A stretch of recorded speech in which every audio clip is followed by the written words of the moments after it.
this journey together. All right, so let's get right into it. And of course, so we'll do the regular discussion from this, and then I'm gonna end the YouTube, start it over again, but we'll do Q&A. All right, so you can ask questions, you can jump up here and join, get a little bit of coaching, a little one-on-one time if you want. Once again, if you have something you want to discuss, I would highly encourage you to join the live, to hit the join, come up here and talk, because we are all in this together. Your perspective could be what helps somebody else. And as y'all will start to see, I'm pretty good at getting right to the root of y'all's limiting beliefs. Okay?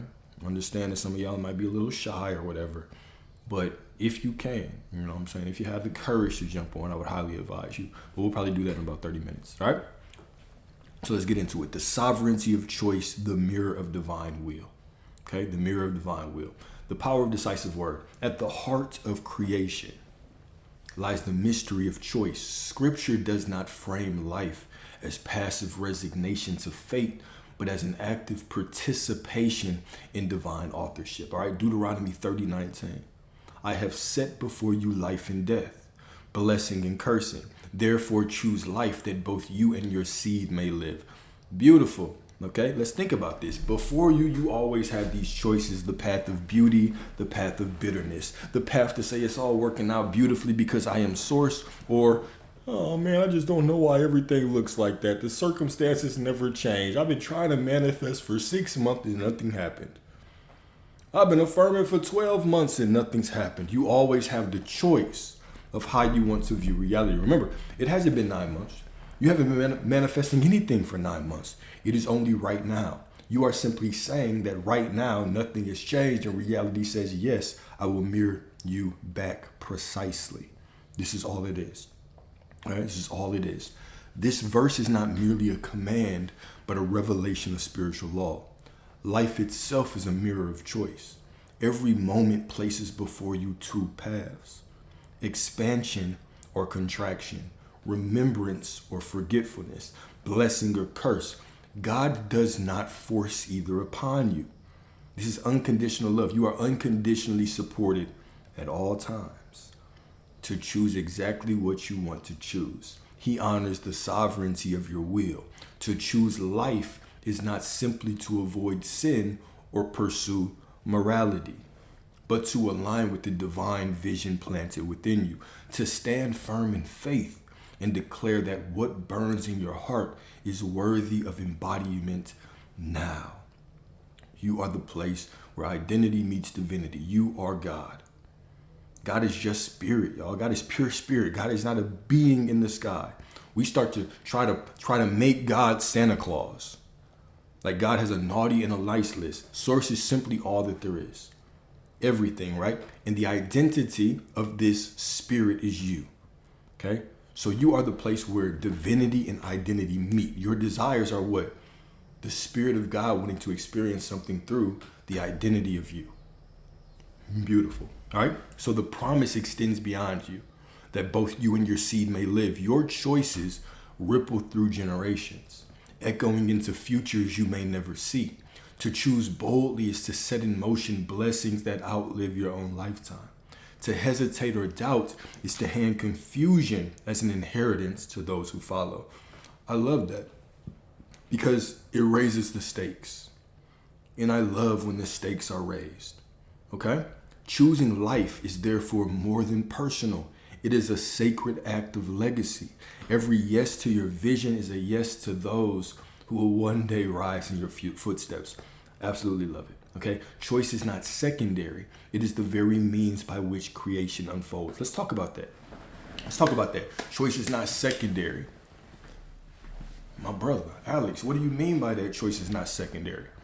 It's identity first, circumstances second.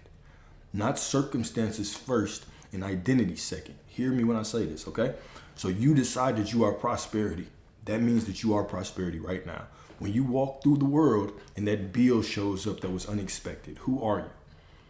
Do you look at that bill and say, oh, I must not be affirming right or visualizing right? Do you begin to make that bill your God? Do you begin to make reality your God? And say, because I see this out there, that must mean I'm not doing it right. Let's really think about this, okay?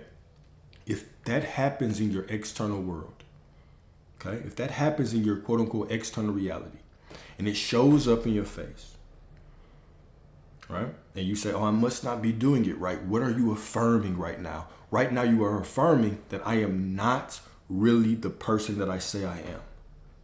I can only be this person if reality shows me something preferential. So you make it conditional. Okay? So if you're saying I am not, or if you're saying I am this person, if things look like I think that they should, that means I'm constantly looking outside of myself, waiting for the circumstances to look a certain way so I can actually walk with faith. But if they don't look a certain way, if I'm peeking around and they don't, then I'm saying I am not. And anytime I make it conditional, I'm really saying I am not. Because having it, being I am, is not conditional. It is unconditional. When we talk about the nature of source, the nature of source is what? Unconditional. Unconditional love. It is absolutely unconditional. All right? So you have to go beyond logic. I have this. This is mine. The prosperity is mine unconditionally. What happens when you make it conditional? This is what typically happens. When you make it conditional, I am love if this person shows up the way I want them to. I am prosperity if this thing shows up. I am fulfilled if this situation works out the right way. If we make it conditional, we are really saying I am not it. I'm only it if this happens. And if I say that I am not it and reality has to mirror me, guess what shows up in my reality? The thing that proves to me I am not it. Okay? This is why you have to transcend the logical mind. This is why even your mind racing is not a bad thing. You saying I need the rent paid, and the deadline's coming up. And you start thinking about what happens if this, what happens if I get that notice, what happens if this shows up. You have to stand in that fire and say, even if those things showed up, I would still be the person that paid it off, because that makes it unconditional. That is when you go beyond the physical mind, the limit of logic. Okay, when you go beyond that and you actually look in reality and say, no matter what I see out there, I have already made the choice. Now reality can conform to you. But if you are just looking at reality, waiting for reality to show you something, okay, y'all know it, and y'all know this. And y'all know this. This is why when you come on here or when you go to anyone and you see somebody saying, I've been doing this for X amount of time and nothing's happened. How do I do this? It's been this long and I'm getting so tired and frustrated. Whenever you see people talking like that, you already know you have chosen the identity of a conditional creator. Basically, you're saying I am only this if I see that out there. It has not been 6 months. It hasn't been 9 months, hasn't been 10 months, hasn't been a year, hasn't been any time. It's only right now. Right now, you're just affirming that you don't have it. Because you can either have it or you don't have it. There is no in between. Remember, it's about your choice. Choosing confusion is a choice to manifest confusion in your life. Oh, I have it, but I don't see it. That's confusion. That's why you get this hot and cold version of them. One day they show up, the next day you catch them out in the club, freak dancing with somebody else, hurting your little feelings. This is why. Because you cannot sit in the conviction of your choice. Confusion is a choice. Having one big toe in the water and the rest of you out and saying, oh, if I see something, then I'll commit. Then I'll have conviction. That's a choice. That's a choice for confusion. You are always choosing. Do you hear me? This has to go beyond logic. Well, I just want the easiest way to manifest. Decide you have it. This is the easiest way. Decide you have it right now. You are source. You are the center of reality. That's it. Everything flows from you, from within you to you. When you decide that you are it unconditionally, reality bends to you, and it's very, very easy once you get to that place. But until then, when you're looking at this conditionally, when you're peeking out in the external world, or even worse, right? We talk a lot about ceasing the striving. That you don't have to strive to get it. You already are worthy, right? You already are everything you desire to be. Okay, we'll say that. And then you use that as a technique to get it. You're like, oh, I was affirming all day. Now I'm just gonna sit around and not do anything. But your focus, when you were affirming all day, your focus was on the external reality. Now that you're not affirming all day, your focus is still on the external reality. You haven't really accepted that you are that person yet. You're waiting for reality to prove it to you. You're saying, Daddy, show me. Daddy, show me that I am who I say I am. Instead of you deciding and reality conforming to you. It's as simple as that. When you just accept that you are who you say you are, this is when reality changes. It's like, this is the quote that everybody skips over that Neville says. Everybody's like, oh, Neville said feeling is the secret. But y'all completely skip over the part where he says, you are already everything you desire to be. The only reason you don't see it is because you refuse to believe it. The only reason you do not see anything in your reality is because you refuse to believe you already are it, and you are waiting on reality to prove something to you, when reality can't prove something to you. This is how crazy you look. You are looking at reality saying, show me. Show me my affirmations are working. Reality is looking at you and saying, show me that you are who you say you are. Show me who you're being. Y'all are both just pointing the finger at each other. Y'all both stay the same. And then you expect different results. Think about this, all right? Some people come into this space. You get information, but you're still doing the same shit you were doing before. Okay, back 10 years ago, 5 years ago, a year ago, you were praying to a God in the sky, begging Santa Claus, God in the sky, to give you your desires. Just begging, feeding, pleading, crying. And now what are you doing? You taking that God out of the sky, you say, okay, that God is within me, cool. But now you're begging and pleading your affirmations and your visualizations to work. You're doing the same shit. What's the difference? What is the difference? The only thing that you have to do is what? You have to choose that you already are it. You have to choose that you already are it. When you were sitting on your bathroom floor crying and begging for things to work out and they didn't. Well, they did to an extent, but you didn't get what you want. And now you're sitting here affirming until you're blue in the face, going to sleep every night, doing state akin to sleep, hoping that the power is outside of you in this visualization. Asking other people, what was the affirmation that you used? Do you see how insane this is? Do you see how insane it is? You are the power. The power is not in their affirmations. Even if you said the exact same thing that they did, you wouldn't get it. Because it's not about what they're saying. It's about who they are. They have accepted who they are. This is the common denominator with anybody who is out here creating the life that they desire. The common denominator is they know who they are. Is they look in the mirror and they see God. Because when they affirm, it's from the knowing. They have accepted the truth of who they are. I don't care if it happens today. I don't care if it happens tomorrow. I don't have to see reality to change. Hear me when I say this. I don't have to see reality change to know that everything has changed. I do not need to see reality change. I don't need to see reality unfolding in a way that looks good to me. It doesn't have to look good. It doesn't have to look like moving at all. It can look like dead silence, right? Like water breathing, 11th form, right? Dead calm, like my boy Giyu.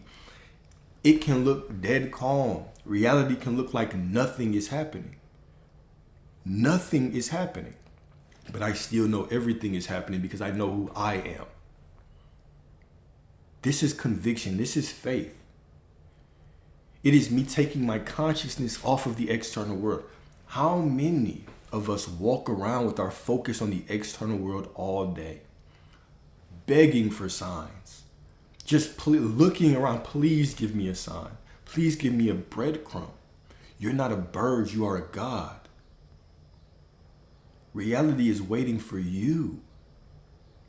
And then even when you do get these quote unquote breadcrumbs or signs, it's like, oh, it's working. But even that's an affirmation that you don't have it. You already have it. You already are the person you desire to be. Just accept that. Accept it. And know that everything is matching you. Everything is unfolding to match you. It's rearranging to match you. Reality is becoming you. I know I get passionate about this sometimes because I love y'all. All right. So the ego's endless questioning. Here we go. The ego resists choice. Remember, we're talking about choice. The ego resists choice. Okay. It whispers, but is this right? Is it truly from love? Is it righteous? What if God has something else? This endless questioning is not discernment. It is delay. These are the questions the ego is going to ask you, right? Is this right? Maybe God wants something better for me. Or maybe I'm being blocked divinely to get something else. No, it's just you. It's just you. God's not blocking you from shit. Right? That's how people cope with not having the conviction to get what they want. They conjure up some Santa Claus God up there judging their desires as right and wrong. That's it. Nobody is out there deciding that your desires are right and wrong. It's just you. It is just you, okay? So James 1:8, a double-minded man is unstable in all his ways. This is the story of you, right? If you start reading scripture like it's a story of you, hey, it's going to open up your eyes, right? A double-minded man is unstable in all his ways. Confusion is instability. Do you want it or not? You choosing that you want it is enough of a reason for you to have it. Okay? So what does it mean when a door closes? Who said the door closed? Who is the one who's saying the door is closed? Who's saying that the door is closed? What do you mean the door is closed? On what? Typically, us saying that is us judging the middle of the unfolding like it's the end. It's not the end until you say so. It's not over until you say it's over. When I look out there and I judge, this is why even Jesus said, right? Judge not by appearance, but judge by righteous judgment. What does that mean? It means from a human, limited, third dimensional perspective, you're always going to look at things and be like, oh, I don't know what it looks like. Duh, because we don't have the perspective. We don't see all that there is. We only see 0.0001% of reality. And even in that 0.0001% of reality, you can only see the room that you're in. Okay? Yeah. So I hear you, brother. But hear me when I say this, okay? That's what people say. They'll say, God closes doors for protection. I've heard a lot of Christians say shit like that. God closes doors for protection. Okay, in scripture it says, whatsoever you ask for will be given to you. This is a clear statement. So that's nowhere, like it clearly says, whatsoever you ask will be given to you. It doesn't say some of the things that you ask, if it's right for you, will be given to you. It doesn't say that shit. It says, whatsoever you ask for will be given to you. See, one thing about trying to logic this, all right, is the logic within us. We oftentimes try to use our logic to disguise our doubt. All right? We use our logic to disguise our doubt. We will call our doubt discernment. Oh, well, maybe there's something different. This door closed because a better one is opening. It sounds good. It sounds real good. It sounds real cute. It sounds beautiful. However, it's not in alignment with what is actually said in this book. This book clearly says, whatsoever you ask for will be given to you. So one of those can't be true. Which one? Which one is not true? I'll leave that up to your discernment. But man, we've talked about success stories. I'm sure y'all have been on Reddit. You've seen people who have implemented this knowing of who they are, and all of a sudden, they don't even work and get money. All of a sudden, they're healing themselves. What is this door that is being closed for our protection? The desire is from source. Your desire is from the spirit of source wanting to experience it through your identity. How are you being protected from yourself? How? It's all for you. You didn't come up with the desire yourself. All right? Okay, so, yeah, here we go. Okay. So this is a quote from the Gospel of Philip. This is one of the Gnostic texts. If you don't know about the Gnostic texts are very, very interesting texts. There's several. My favorite is probably Gospel of Mary Magdalene. I like Gospel of Mary Magdalene a lot. I like the Gospel of Thomas. They're just interesting texts. Very interesting, all right? But this quote says, faith receives and love gives. Hear that, okay? Faith receives and love gives. In order to receive, one must believe. Because one who does not believe will be deprived of what he does not have. Gospel of Thomas says this as well, right? It says, well, even regular scripture says, he who has will be given. To him who has, more will be given. But to him who has not, even what he has will be taken away. So let's talk about that, all right? Faith is the vessel through which divine abundance pours into form. Even scripture says that, right? Faith is the substance of things not seen. Faith is the evidence, right? The substance of things not seen, okay? To believe is to make room, to open the door of the heart so that the unseen can step into visibility. Without belief, even what is meant for you cannot be held. There it is. There it is. It's not that source is pulling things away from you or closing doors. It's that you don't have the belief. Your life is simply a measuring of your faith, yo. Life is faith. Your ability to be still and know that I am God in all situations. Your ability to sit your ass down, to be still and simply know that you are source and walk through life with this knowing, all things will be added to you, right? I did a video earlier where we talked about the kingdom. And let's break this down, okay? Let's take a little side tour. All right? You are not manifesting anything. Okay? Hear me when I say this. You're not manifesting anything. You are the manifestation of everything already. Right? You are the manifestation of God. You are made in the perfect image of God. God is pure spirit, has no identity until your identity is formulated. And now spirit can experience spirit through you. You are the awareness being aware of itself. Okay? So, even scripture will tell you the kingdom of God is within you. But there's so many different ways that we talk about this. Some people call it the Akashic records. Some people call it the quantum field.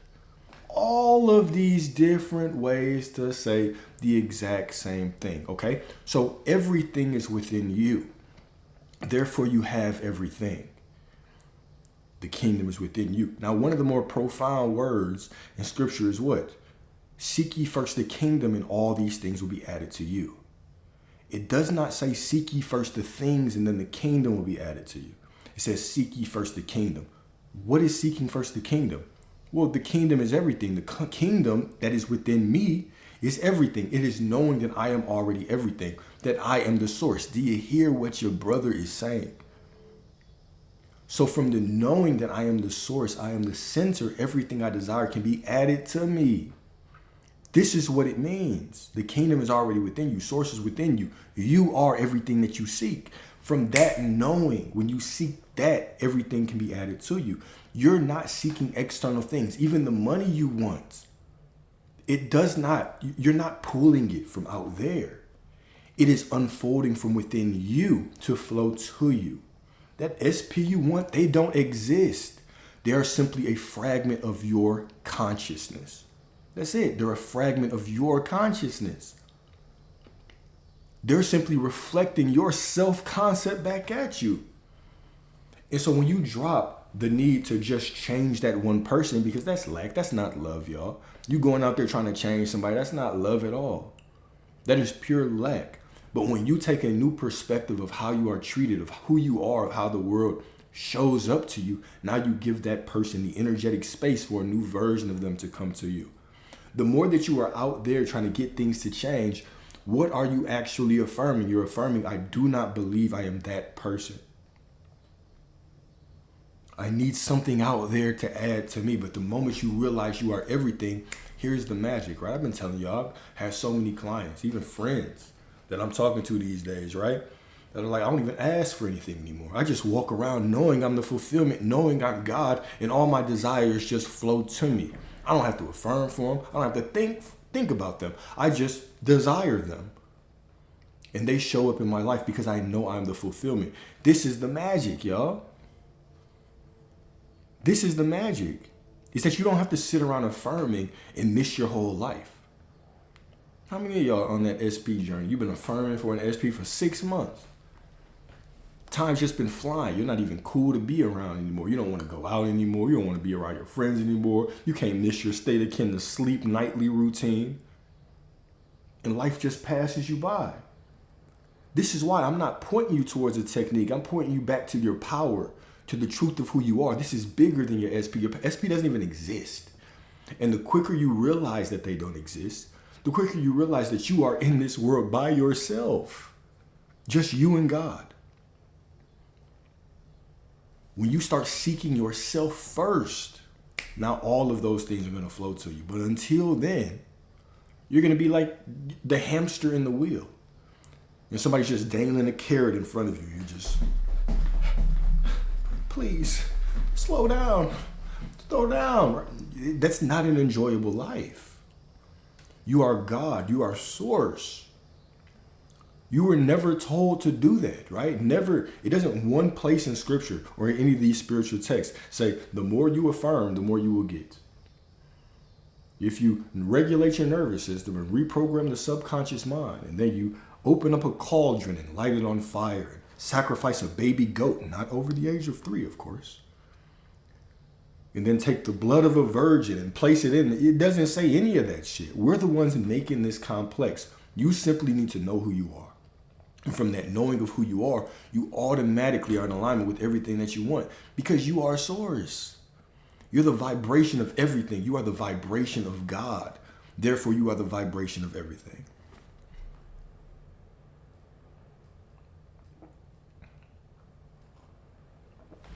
It's got to be the baby goat.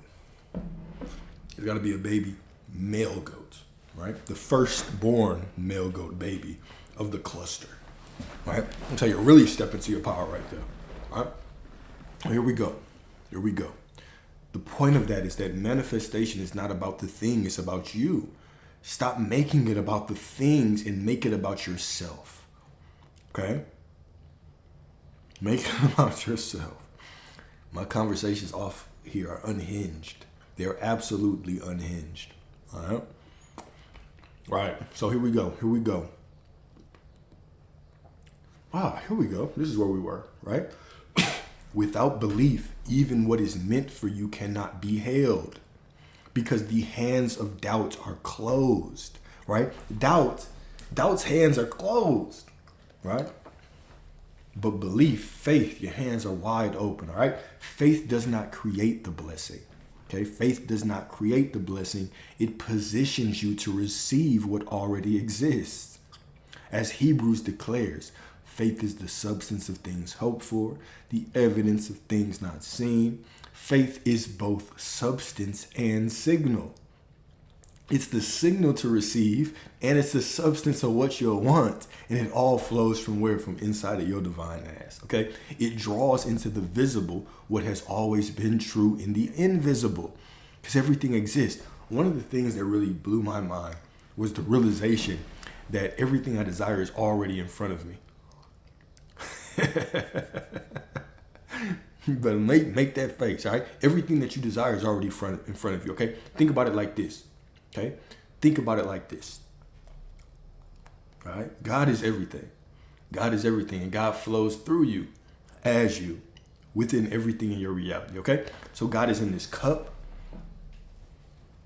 God is in this water that's in this cup. God is in everything, all right? Now, what happens? Because God is where one piece of God is. God is indivisible. Where one piece of God is, all of God is there. All right? So all of God is in that version of the SP you don't want. All of God is in the version that you do want.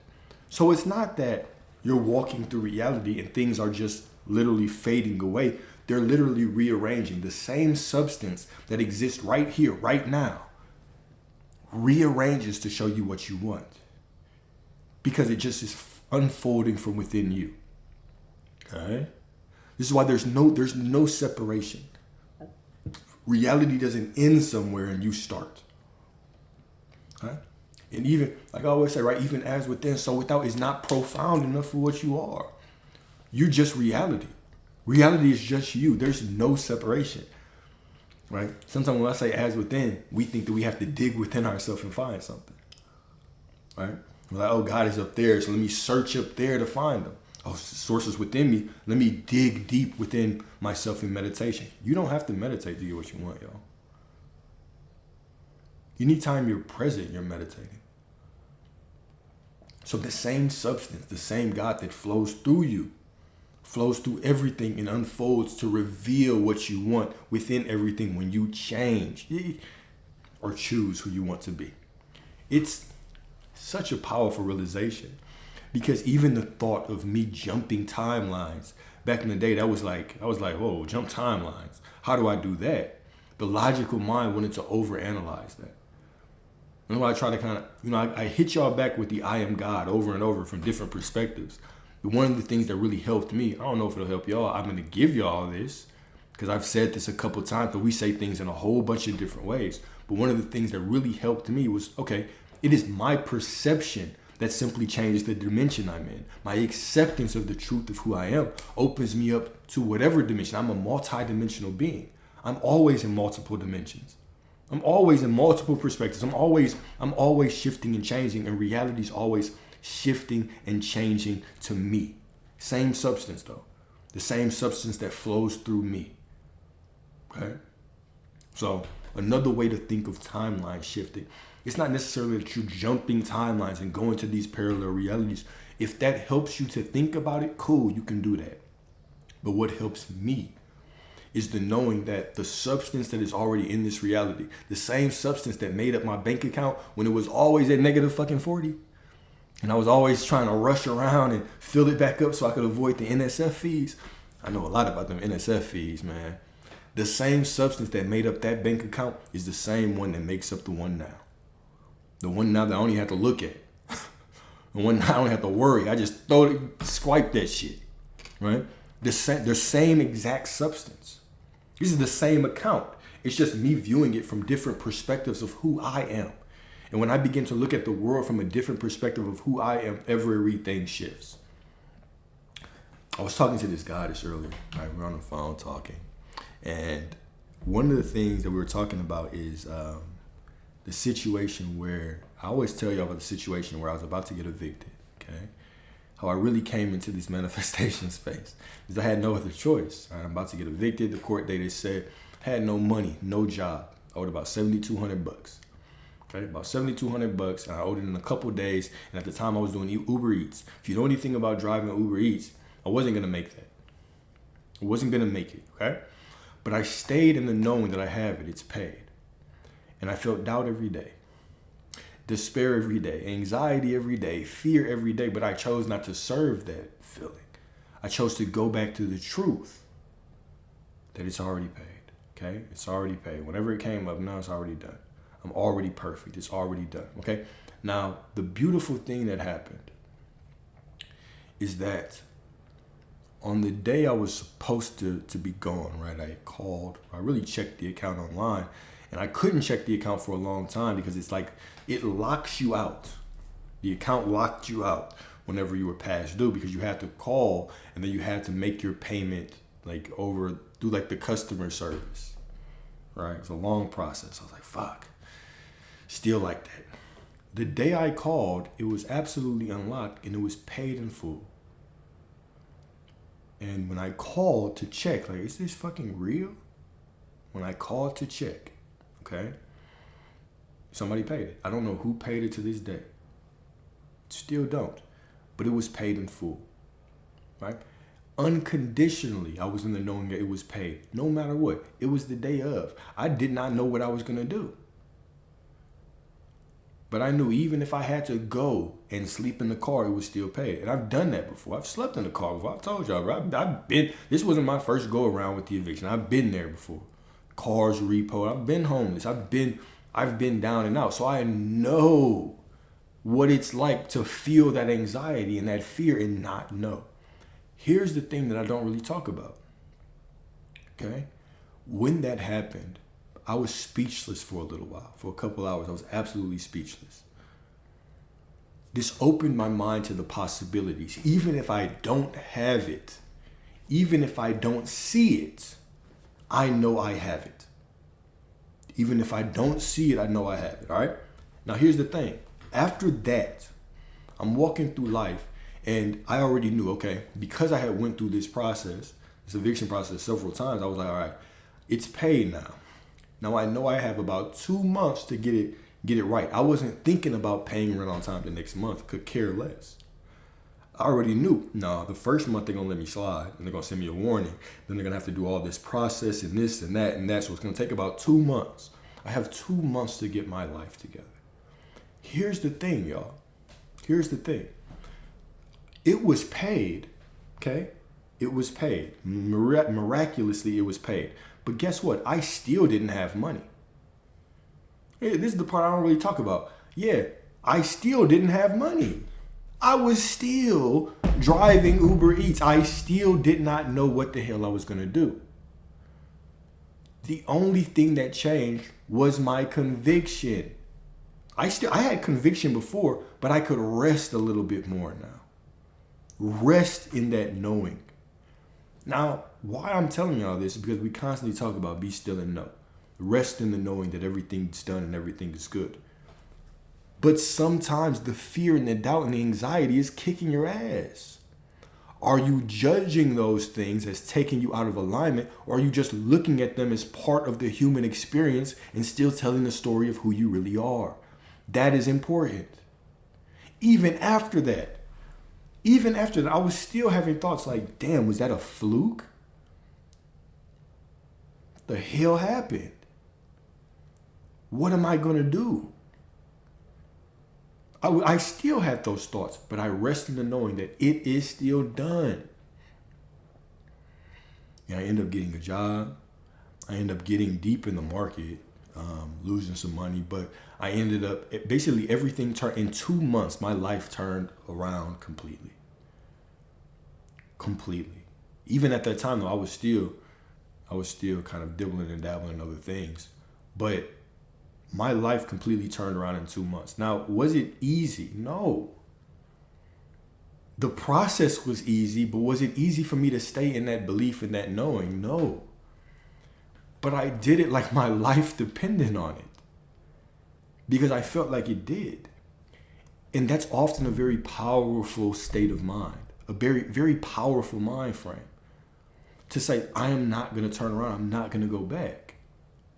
Guys, I've told y'all some success stories, but the truth is that it does not matter how many you hear.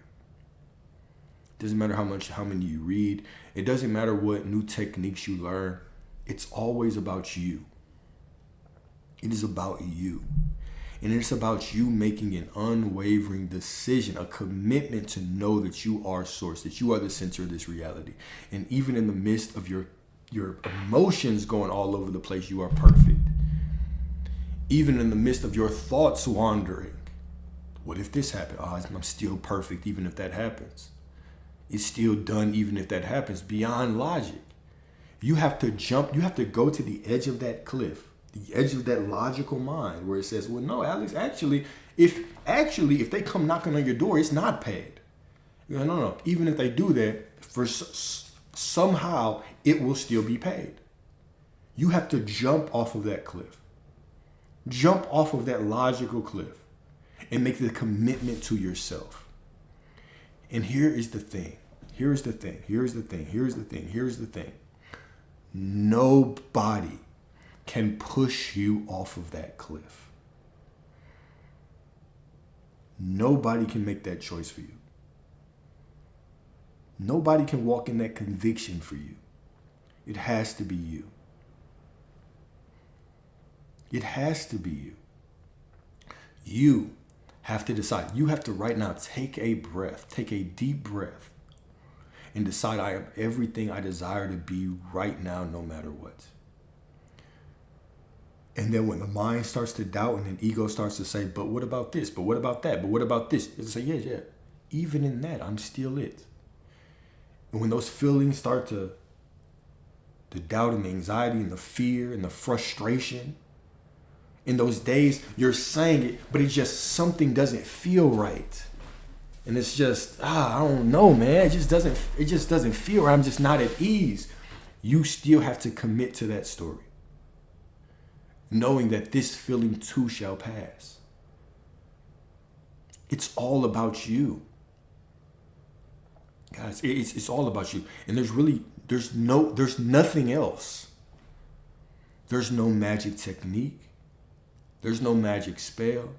There's no magic words. There's just you, and you are all the magic that you need. When you make the choice, the decision that you are the center of your reality, man, this is when things change.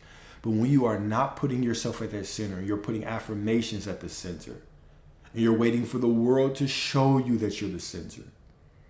And you're sitting here saying, what if it's not the right choice? What if God's trying to show me something different? Guys, all of that is just inviting confusion. You simply have to settle into the knowing of who you are right now. That's it. You have to settle into that knowing. And this is exactly how you get things to work out for you no matter what. That is it. That's exactly what I've said. It's knowing that you are source. And if you are source, everything must work out for you. It's knowing that you are the perfection. When you walk into the room, you walk in as God. You don't walk in with God. You don't walk in with God. You don't walk in with God's protection. You walk in as God. Let's ask the question. Let me ask y'all a question, okay? When you are praying to God, who are you praying to? When you are praying to God, who are you praying to?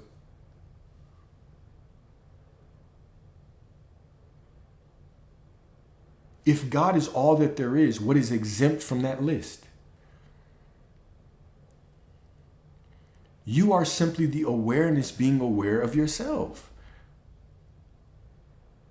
There's no power outside of you. When you pray, you are praying to the awareness that already knows what you're about to pray for. When you're asking for something, you are simply asking the awareness that already knows what you want because it's you. You're asking for the blessing from the awareness that gave you the desire for the blessing. Just playing it, it's a circle. You are God.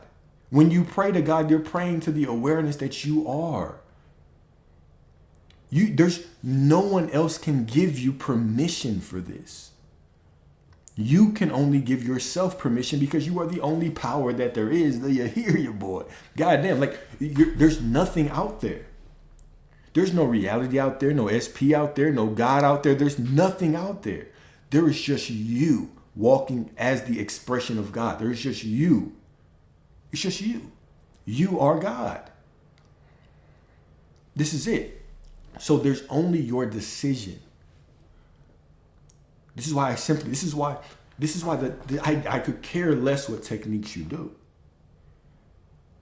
This is always going to be a calling, a reminder for you to remember your power. This is it. This is what we talk about.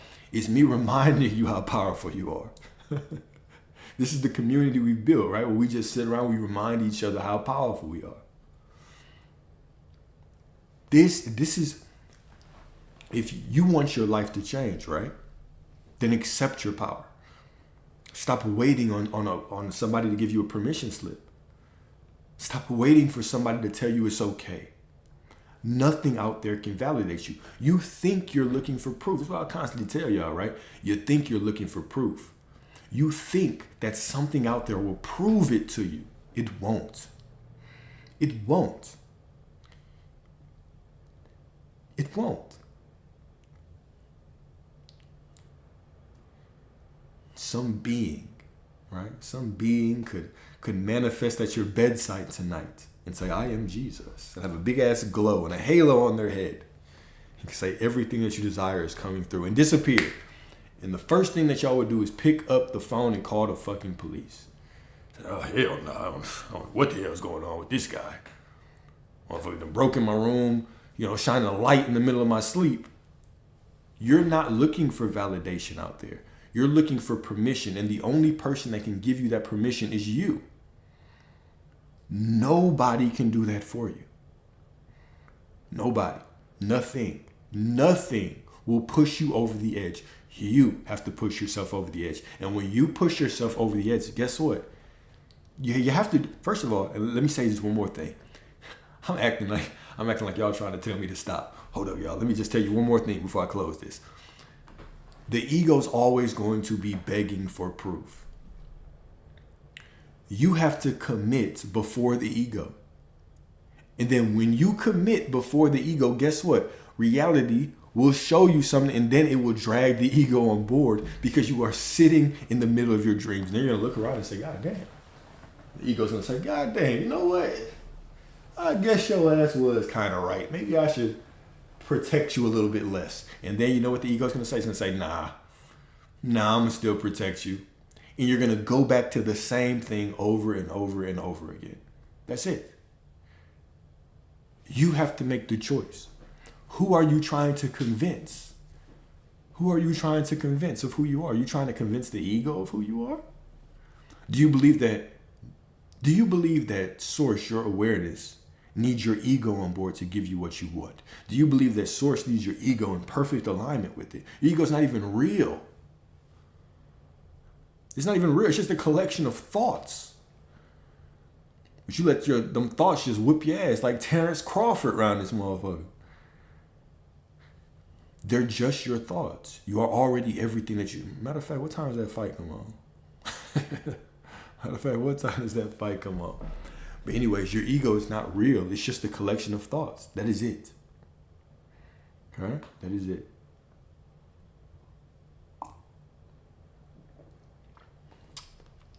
It says love is universal. You feel me? Love is universal. God damn it. And your boy is all love. All love. Is that a rainbow? I don't know. Must be. Must be. Well, your boy is rainbowed out today, okay? Love is universal.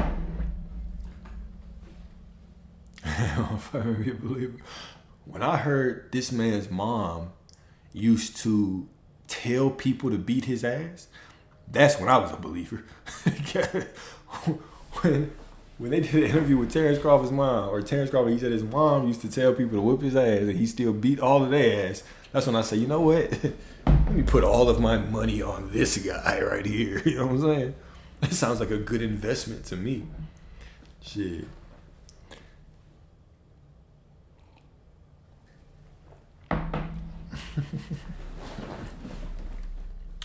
Yeah, I got a rainbow cup, y'all. Y'all know I'm not a judger.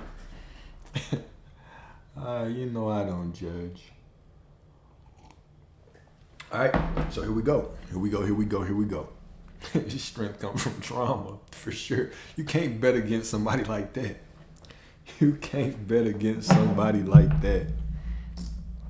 But I tell you, the coldest, when it came to betting, the coldest was in Floyd. I forget. He was on one of those late night talk shows. He told the dude, whatever you bet on me is going to be a good bet. And then he said, if I lose, whatever money you bet on me, if I lose, I will pay you all the money back. The best bet you could make is to bet as much as you can on me. I said, God damn, that was cold right there. When we talk about the power of faith and conviction, that right there is a masterclass. I love seeing shit like that. I love seeing people just step into their power, right? Muhammad Ali was cold when it came to the quotes.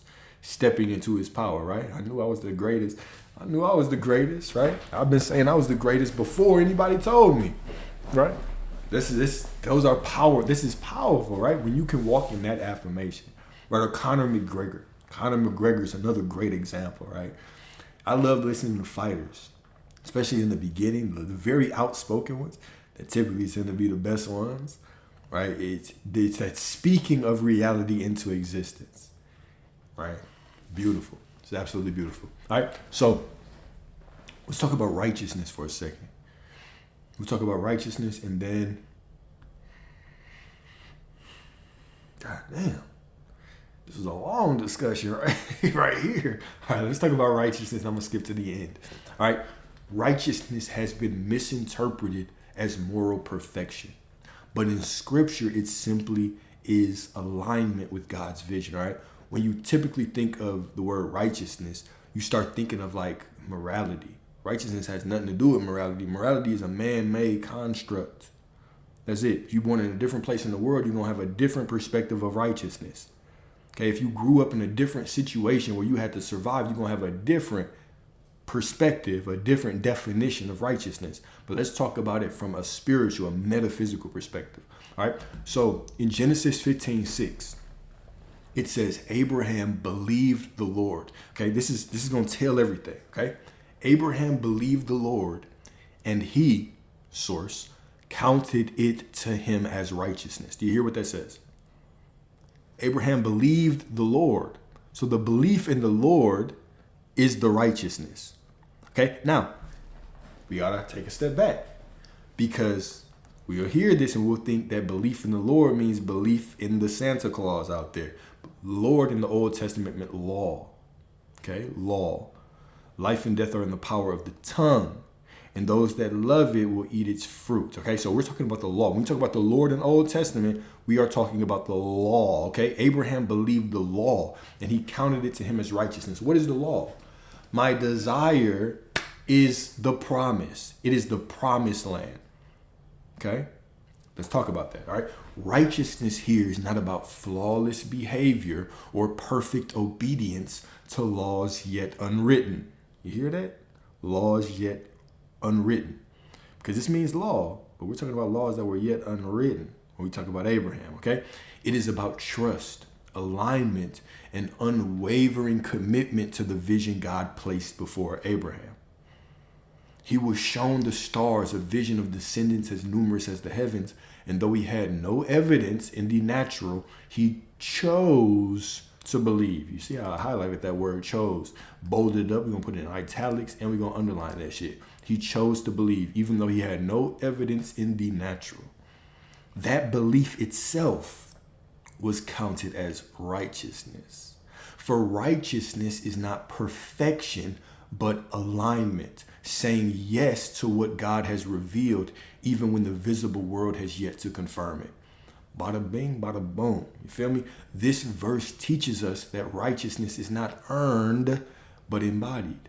To believe is to step into right relationship, righteousness, right relationship with the divine flow of life. It is not about proving yourself worthy, but committing fully to the seed of promise planted in your heart. Abraham's story shows us that the true measure of righteousness is faith expressed as choice. Choosing to align with vision, choosing to trust the unseen, choosing to walk as though the promise is already fulfilled. To be righteous is not to prove yourself flawless. Who is flawless by human perspective? It is to commit to the vision heaven has planted within. Anything beyond this commitment is delay disguised as discernment. This is righteousness. This is righteousness. Righteousness is your ability to commit to what you want, commit to the vision that Source placed within you. Remember, you are Source. Okay? It goes back to the question. When you pray to God, who are you praying to? You are simply awareness being aware of itself. That's it. You are awareness being aware of itself. It's so beautiful when you go through these different levels of awareness, right? The first thing, like the first kind of falling into awareness is the realization that beyond my thoughts and feelings, I'm just aware. Would I exist without my thoughts? Without my memories? Without my feelings? Of course I would. That's actually my natural state of being. Of course I would exist. Now it's, what am I actually being aware of? Where I'm being aware of myself. So I'm the awareness being aware of itself. And then I realized that awareness can't be divided, can't be separated. Awareness just is, it's everything, right? So I can't even separate myself from this love cup. You feel me? I can't separate myself from anything. Awareness is is everything. So what am I always being aware of? I'm always being aware of awareness. I'm being aware of self. I'm just being aware. You're never not being aware. You're always being aware. Everything is just consciousness, just awareness, just source, just I am. So it's like you go backwards to this I'm just awareness, and then all of a sudden you spring yourself back forward into reality with this deeper understanding that everything is simply a circle. It's all connected. Okay? So here we go. Let's see. Which part do I want to read now? Here we go. The mystics echo this truth. All right, so we're going to talk about the mirror of reality. The quote is by Meister Eckhart. It says, when the soul wishes to experience something, she throws an image of the experience out before her and enters into her own image. That's such a beautiful quote. Okay? That's such a beautiful quote. When the soul wishes to experience something, she throws an image of the experience out before her and enters into her own image. Before I do that, let's answer that question. When going through a heartbreak, do you listen to your heart or brain? I want to ask y'all that question first. What do y'all think? When going through a heartbreak, do you listen to your heart or brain? I guess before I just ask that very open-ended, I would say, what is the purpose? What is the purpose of what you're trying to do? Like going through a heartbreak, what are you trying to do? Are you trying to, get better? Are you trying to feel better? Are you trying to get this person back? Are you trying to find some closure in it, find some wisdom? What are you searching for in this heartbreak? Brain. Scripture does tell you the heart is deceitful above all things, who can know it, when it starts talking about emotions and feelings, right? But what do y'all think? What do y'all think, my beautiful people? We got 2 for the brain. We got 3 for the brain.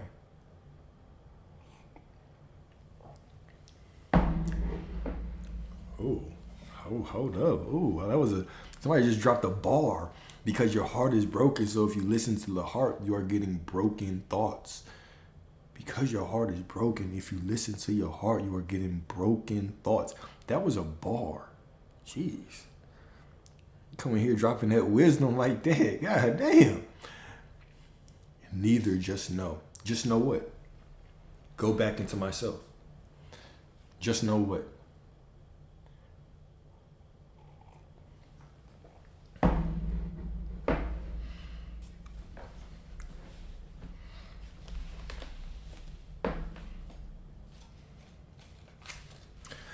I would love to know what the or what you believe the end goal is with that heartbreak. Is it to just get over the heartbreak the best way you can? Is it to get closure? Is it to get that person back? Is it to find some wisdom? Is it all the... Because let's really think about this, okay? Listening to your heart and your brain during a breakup, I mean, neither one of them seem like the best options to me. Neither one of them truly seem like the best options to me.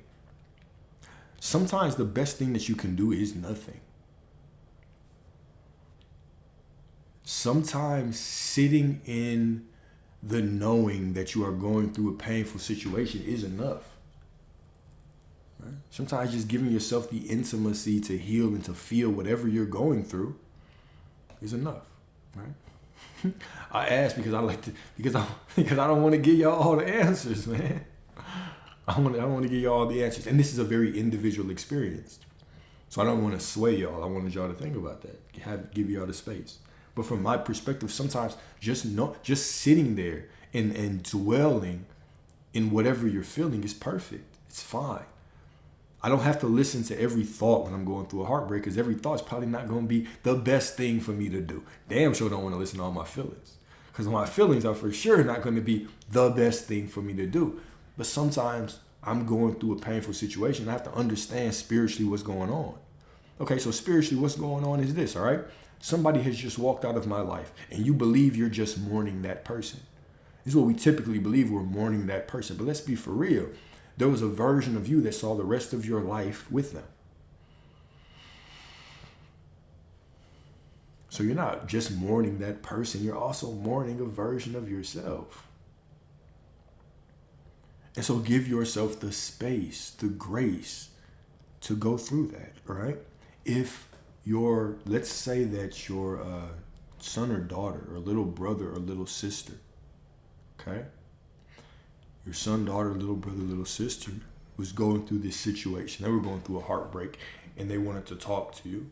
The most important thing for you to give them would be your presence. Okay, it would be your presence. That's also going to be the most important thing for you to give yourself. Right? So I would say number one is give yourself presence. Acknowledge what you're going through. Oftentimes in this manifestation space, people will deny themselves their own human experience just for the sake of getting something out there. Let's give a great example. Okay, let's give a great example. You want an SP. Okay? You want this specific person. You love them. Okay? Even though they still wake up in the morning with morning breath like everybody else. Even sometimes they fart still stink just like everybody else. You love them. All right? And now because you love them, you are looking at them and you affirm for them all fucking day. You wake up in the morning, you have an affirmation ritual just for them. It's almost as if you're praying to them like they're your God, right? Okay. Then you move on, and before you go to sleep, you have to visualize for them. You send them your visualizations like they are your God. And then when you're going through the day and you feel sad, you don't want to feel sad. You want to deny yourself the sadness because, oh, God forbid you might lose this person out there. And then your thoughts are wandering. You don't even honor your thoughts. You just push them out the way. No, I got to think like this. To get this person out there, they're your God. You worship them. Is that healthy? Is that healthy? When you are in that pattern, if they did miraculously just show up in your life, would you even be a good person for them? Could you even be present with them? Do you believe that that is love? Do you believe that that is love? It's not. It's pure lack. It's pure lack. People want to invite you out, and the whole time you're out, you're thinking about this person, you're affirming for them, and you're wishing everybody was them.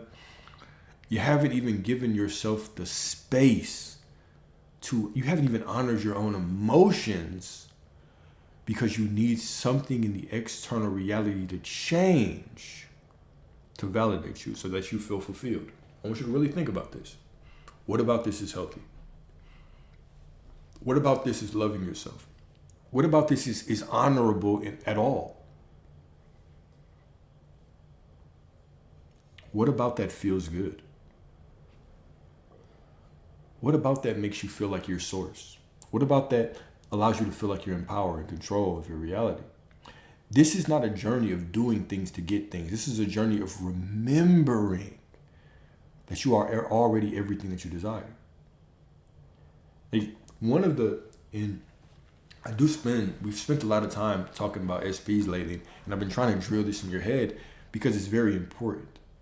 You can lose yourself going down this path in the wrong way. And 3 months can pass, 6 months can pass, 9 months can pass, and you've dedicated the last pregnancy of your life. You've dedicated an entire pregnancy to worshiping this other person. And where does the time go? You've lost time with friends, with family.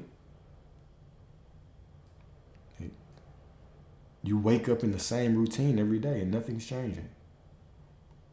It's extremely unhealthy. This is why I'll constantly press you to make it general and make it about you. When you realize that you are the center, when you actually start doing what the scripture says and seeking ye first the kingdom, now all those things can be added to you. When you start to make yourself the center of reality, now those things can be pulled to you. Here's another question that I ask, right? It's going to be a very triggering question for anybody that's in the SP. But I say this because I want you to really think about where your mind goes when I say this. If you are trying to manifest an SP, this is what I'm going to ask you, okay? If you get triggered easily, go on and jump off.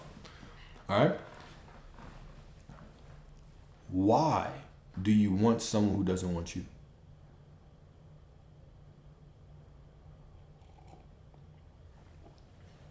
Why would you want someone who doesn't want you? Why? Now, why I ask that is for a very specific reason. Why I ask this is because of this, all right? Yes, you can choose a different version of them. Absolutely. Okay? But if you are trying to change them, that is not love. That is lack. You need to see something out there for you to be fulfilled. Instead of you knowing that you are the fulfillment, knowing that you are being treated a certain type of way, knowing that this is how the world treats you and sees you and adores you and respects you and loves you and fiends for you. And now all those things are added to you. But when you're walking around, you're not even making it about love. You're making it about focusing on all the things you don't want about this person. I have to forget about it. And I have to get over that. And I have to try to change them. And like, whoa, you can't change anything. That version of them that cheats on you all the goddamn time has a right to exist. That's a perfect version of the wholeness of them. That version of them is absolutely perfect. And guess what? There's infinite versions of them just like that. And all of God is in that version of them. And if I deny God, because remember, God can't be divided. Where a part of God is, all of God is there. So if I'm denying God there, I'm denying God everywhere. But just like there's infinite versions of them that don't like you, that block you every time, that are addicted to cheating on you, there's infinite versions of them that adore you as well. What are you choosing? What are you choosing? Who are you choosing to be? How are you choosing to see yourself? Your SP doesn't exist. They're just a fragment of you. They're imaginary. They're not real. Guys, you're the only true point of consciousness in your reality. If you weren't, we would simply be stomping over each other's free will anytime we made a choice for something.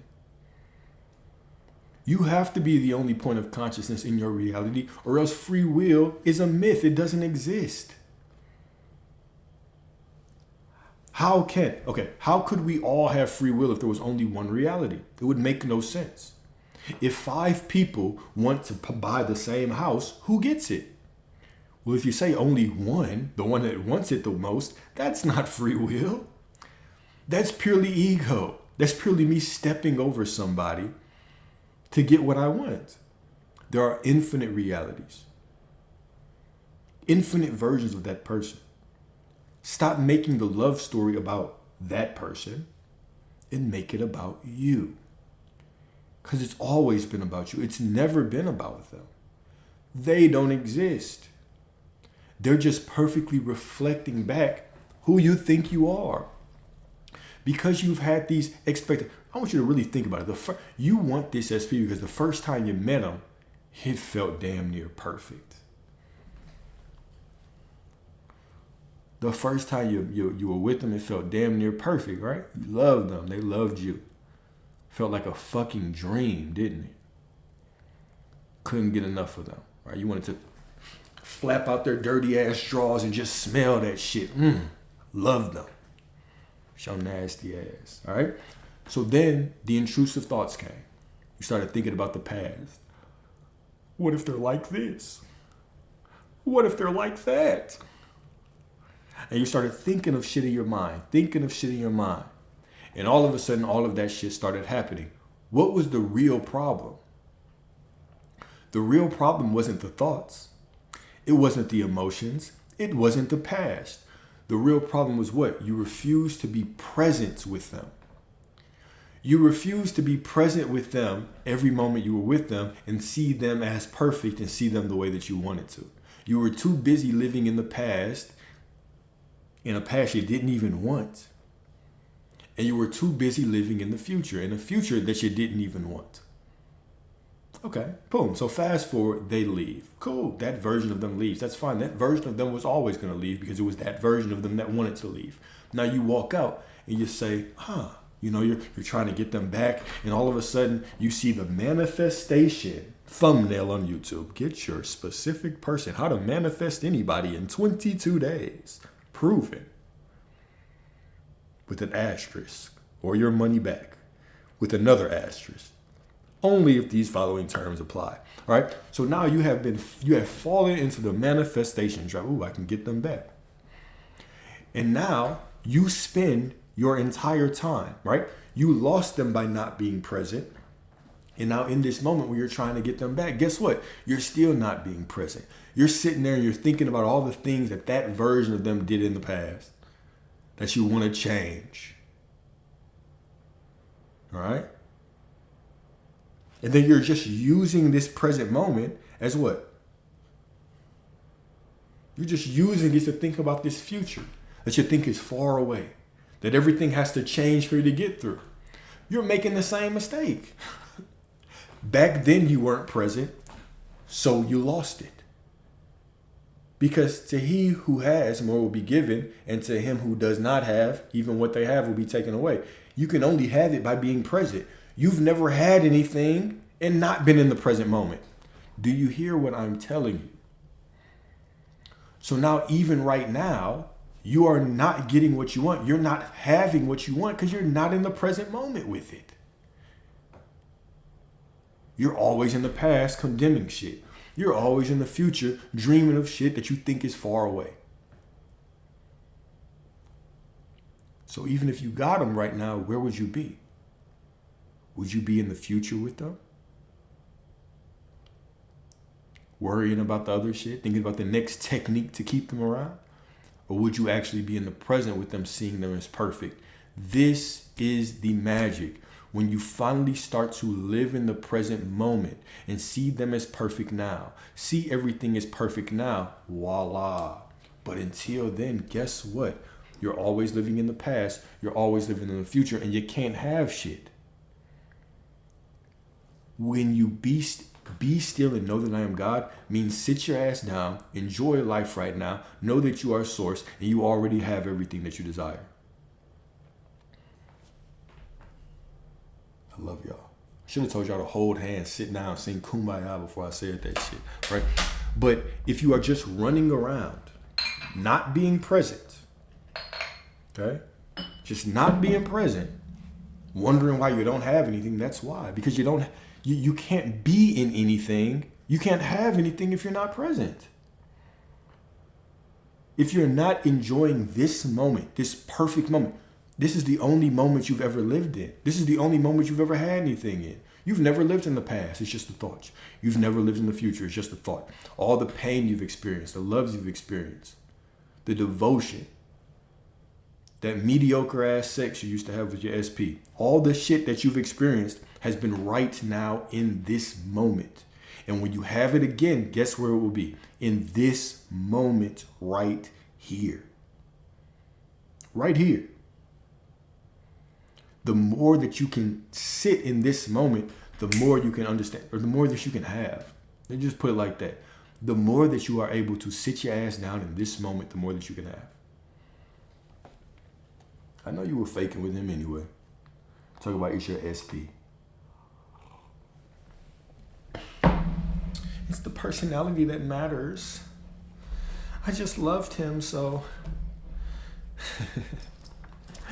it was the personality that matters. Girl, stop lying.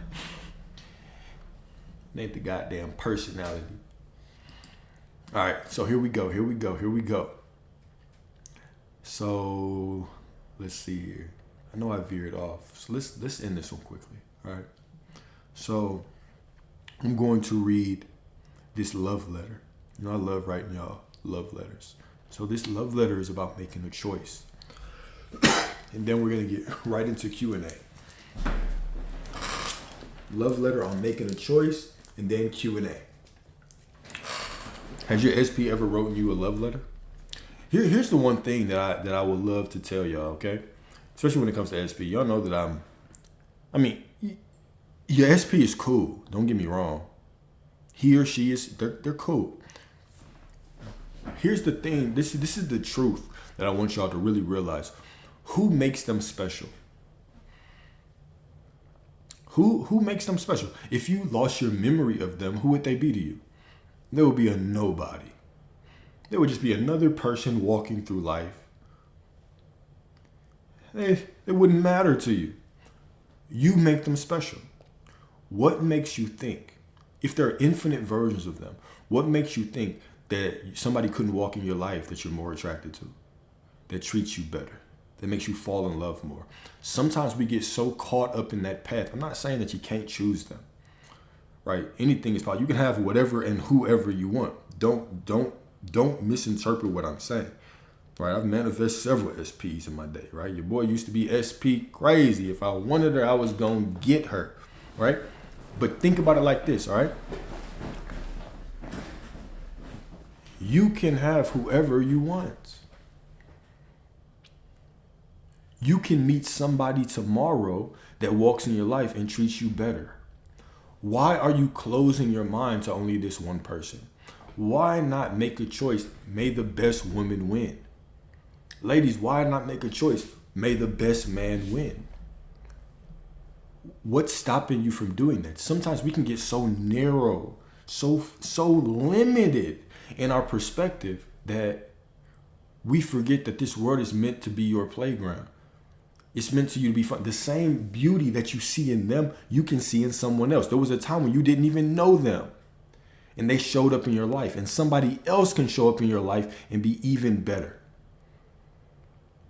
You can have whatever you want.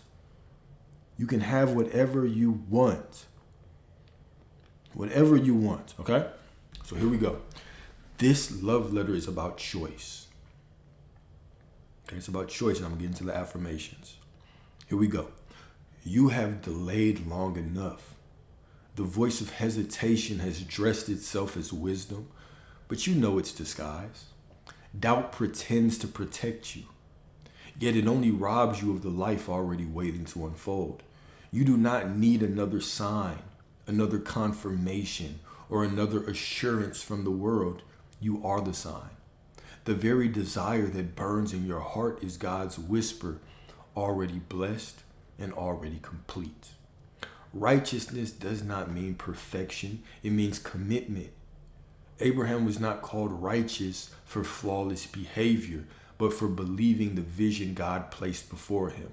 So too, your righteousness is not in doing everything right, but in saying yes without excuse. Stop asking if this is for love, if it is righteous, if God has something better. God does not block you. Only hesitation builds walls, and hesitation is still a choice for confusion. Let's say that one more time. God does not block. Only hesitation builds walls, and hesitation is still a choice for confusion. Choose now, not because you can explain it, not because you can justify it, but because choice itself is holy. Let your yes be yes and your no be no. Stand in clarity, and reality will mirror that strength. Every delay has been smoke, every question an echo, meant to keep you from the Jordan you must cross. But you are ready. So I tell you plainly, stop doubting. Stop bargaining with your vision. You have carried the seed long enough. It is time to plant it. What you bring forth will save you. So choose boldly. Choose now, and life will rise to meet you. With unwavering faith, your true self, right? I am that I am, no matter what. So here's a couple affirmations for you. Remember, you're not trying to be these. This is divine remembrance of who you always have been, who you already are, okay? Number 1, my choice is the decree of heaven. The universe bends to the authority of my yes. Let me say that in another way. Let me say that in a little bit more triggering way, all right? a way that's more in alignment with the truth, all right? So here we go. My choice is the decree of heaven. We often say the universe to be kind of like politically correct. But there's only one universe, source, God, whatever you want to call it. It's only one. There's only one power. There's only all that there is, okay? My choice is the decree of heaven. God bends to the authority of my yes. God bends to the authority of my yes. Do you hear what I'm saying? On one level, we will say your words shape reality. Okay, that's cool. Then we'll say the words shape the universe. Okay, that's cool. Your words shape God. Your words are reality. God is all that there is. All that there is, flowing through everything. And your words organize God in your reality. Beautiful. Okay. Righteousness is not my striving. It is my unwavering surrender to the vision God placed within me. Righteousness is not my striving. It is my unwavering surrender to the vision. It is my unwavering surrender to the vision God placed within me. Yeah. Remember who you are, like Rafiki said. Remember who you are, Lil Simba. All right? Hesitation has no throne in me. Only clarity, only certainty, only the language of destiny. Hesitation has no throne in me. Hesitation has no throne in me, has no place within me. You feel me? Only clarity, only certainty, only the language of destiny. Okay, two more. Buckle up, two more. I walk not by the need to justify, but by the faith that summons worlds into being. I know. Beautiful. I walk not by the need to justify, but by the faith that summons worlds into being. Do you hear what I'm saying? I do not walk by sight. I simply walk by faith. I don't need to justify. I don't need to justify why I want what I want. If it's a righteous desire or not. It's not. Your desire, okay, is between you and Source. It's not between you, Source, and Alexander. It's not between you, Source, and Jessica or Jenny. It's between you and Source. Who are you explaining it to? And why? I walk not by the need to justify, but by the faith that summons worlds into being. That same power that summons worlds into being is organized within your divine ass. Your divine ass. The divinest of asses is yours, okay? And last but not least, I choose with boldness, and creation rushes to clothe my decision in form. I choose with boldness, and creation rushes to clothe my decision in form. Right? I am that I am, no matter what. You are everything you desire to be. You are the prosperity you seek. You are the love that you seek. You are the fulfillment you long for. It's all within you, simply waiting for you to say the word.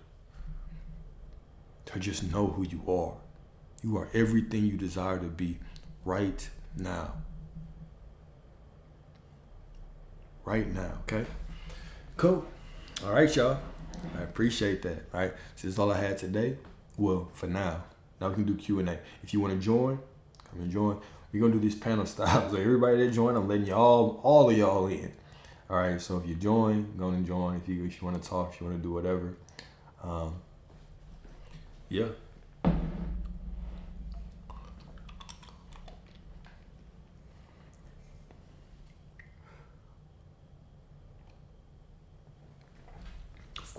Of course it's okay to think about the future. Absolutely. Of course it's okay. But you live in the present moment is all I'm saying. You're already the person that you desire to be to get that future that you want, right? You're already that person. So it's not even about not living in the future. Of course you're going to think about the future. But root yourself in the knowing that you are already everything that you desire to be right now. You are already everything right now. Let me make sure my volume is up. What's up, bro? Big boss. How you doing, my brother? I'm excellent, man. Thank you for everything you do, man. My question is, from the last statement that you made, I was thinking about it earlier when you were talking. In the past, where, I would have to, just a little background, hustler,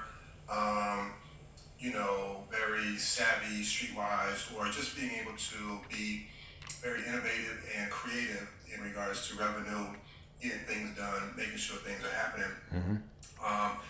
When we had to project ourselves in a way of, okay, if this happened, then I gotta be able to be in my mind to prevent other things from happening, Mm-hmm. right?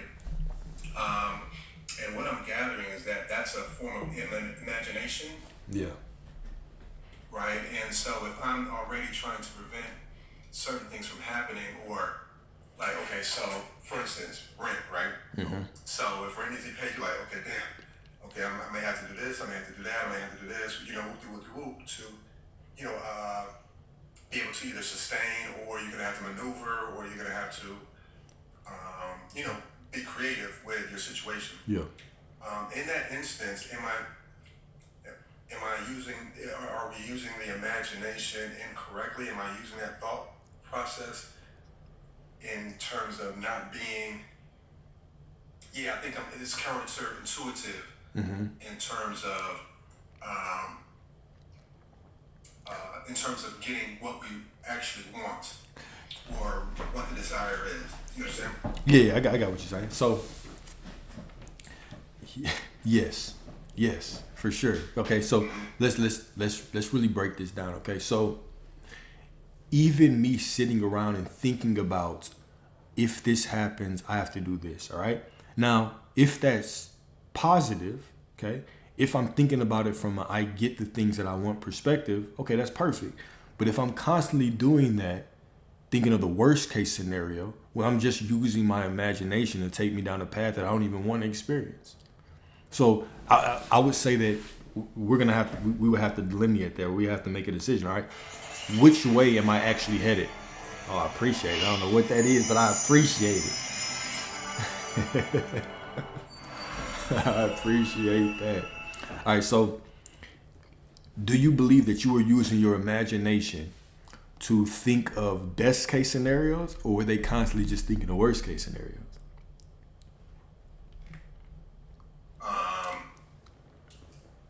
Worst case scenario. Okay. So there you already have the answer. I feel like you already knew this. So Yeah, and I just want, it's just confirmation, being able to kind of like, man, just stepping outside myself, like, okay, I'm trying to maneuver and trying to navigate a plane that it may be unfamiliar to me, so I got to be able to manipulate, or, kind of like put pieces together so I can sustain whatever I need to. So then I'm like, damn, okay. Now that's hearing you talk, and other mentors, even, coaches, particularly you now, now I'm like, damn, so I think I was trying to do all that maneuvering and manipulating, where I could have been using that imagination for something a lot more productive, or whatever that desire is right now. Yeah. Or whatever I want. So what's your thoughts? And I think like you said, that I already knew it. I'm just kind of like breaking it down so I can really kind of make that thing practical. You know what I mean? Yeah, for sure. So even when you are constantly thinking about the worst case scenario, and then you're thinking of ways out of it, all right?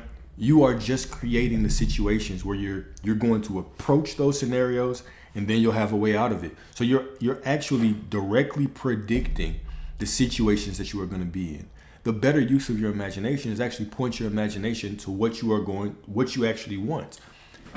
You already have the knowing. I'm sure that most of it is when we can lean back on this understanding.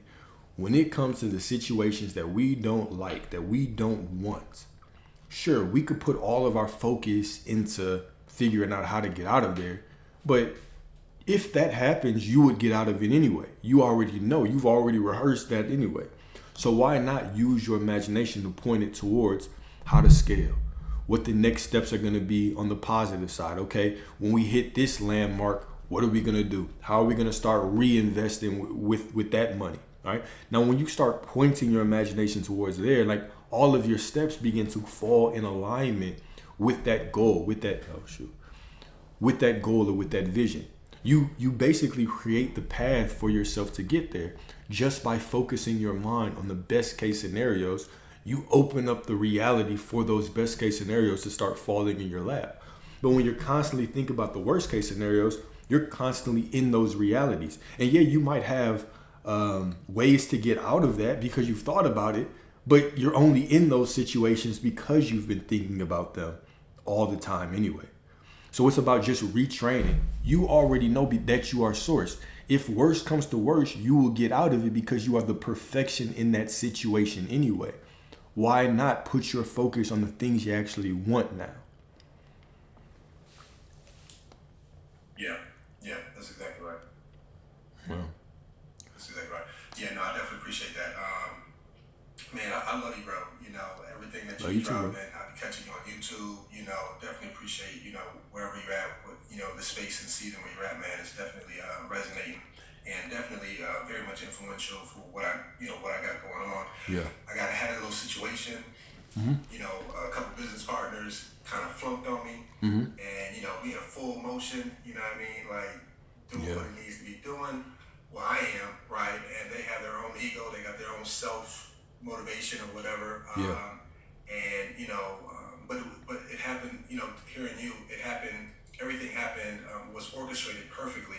Yeah. I was able to kind of like look. Okay, well that's that. Do them, and I'm looking a more creative imagination, more creative outlook as far as what I need to be and who I'm serving. Okay. And the destiny of what I'm doing. So yeah, man. So all this is resonating. So let me ask you a question. Even with that, right? Did that situation give you more clarity on what you actually want, on how you actually want to move forward? Man, super clarity. Right. That's the miracle in itself, right?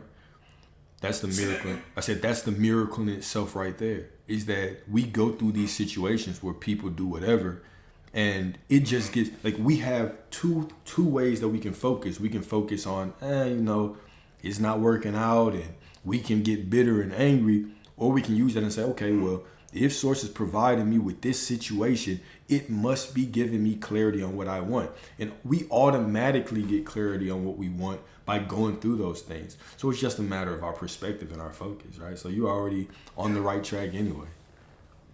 Yeah. Yeah. Nah, no doubt, man. That's a Absolutely. beautiful thing too, just to see play out. I wanted to definitely chat with you if I can hit you up on the DM to see what you're trading. I got another partner. I used to teach option. I started teaching investments for elderlies or retirees for stocks. Now I branched into option trading. Okay. Then I reached into forex. So I definitely just want to see where you're at with that. So definitely would like to plug in. Oh yeah, for sure. Catch that. Yeah, for sure. Yeah. Hit me up for sure. I'm always down to talk about the market. Hey, yeah. brother, I salute you, man, and appreciate what you do. You as Appreciate well. Family, appreciate you live, everybody. You as well, brother. I appreciate you jumping on, man.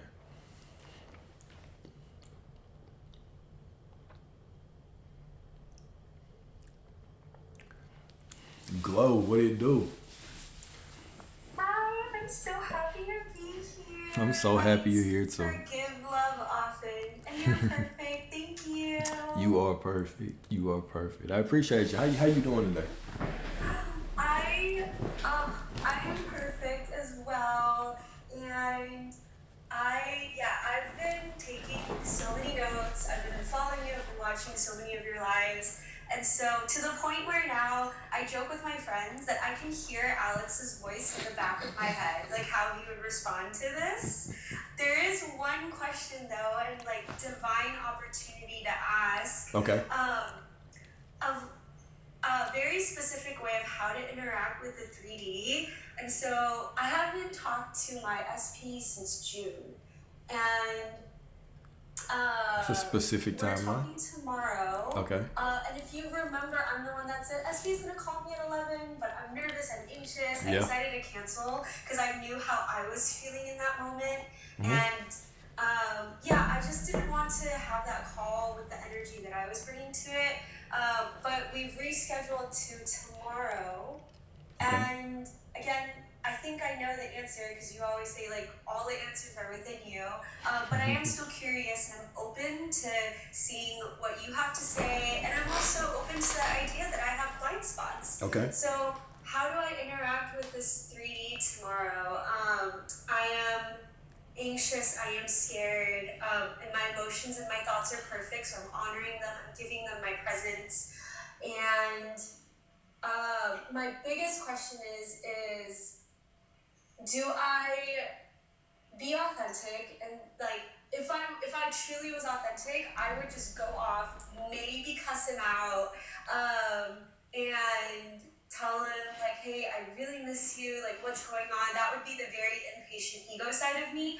And then there's another side that says, and I've asked you this before and you answered, you're not lying to him, or you're not lying, but I feel like if I tell him my life is perfect, which it really is, But I feel like I'm like lying to him. okay. And because the reality is I do miss him, and I want us to be together. I want him to include me in his birthday plans that he hasn't told me about, because his birthday is in 2 weeks. And so, yeah, how do I interact with the 3D? Do I be authentic and honest, or do I like fabricate just a little bit? It's not lying, because like my dreams are coming true. Like at work, like everyone told me these things can't happen, and I've broken all the rules. Like I'm getting every single thing I want, and like I'm about to get paid just to exist. Like Yeah. which is great. Like Yeah. my work is about to pay me to do nothing. Yeah. So I don't know. How do I interact with the 3D tomorrow? Perfect. All right, let's talk through this, okay? Number one, what has allowed you to step into that power at work? Faith. Okay, faith in what? That.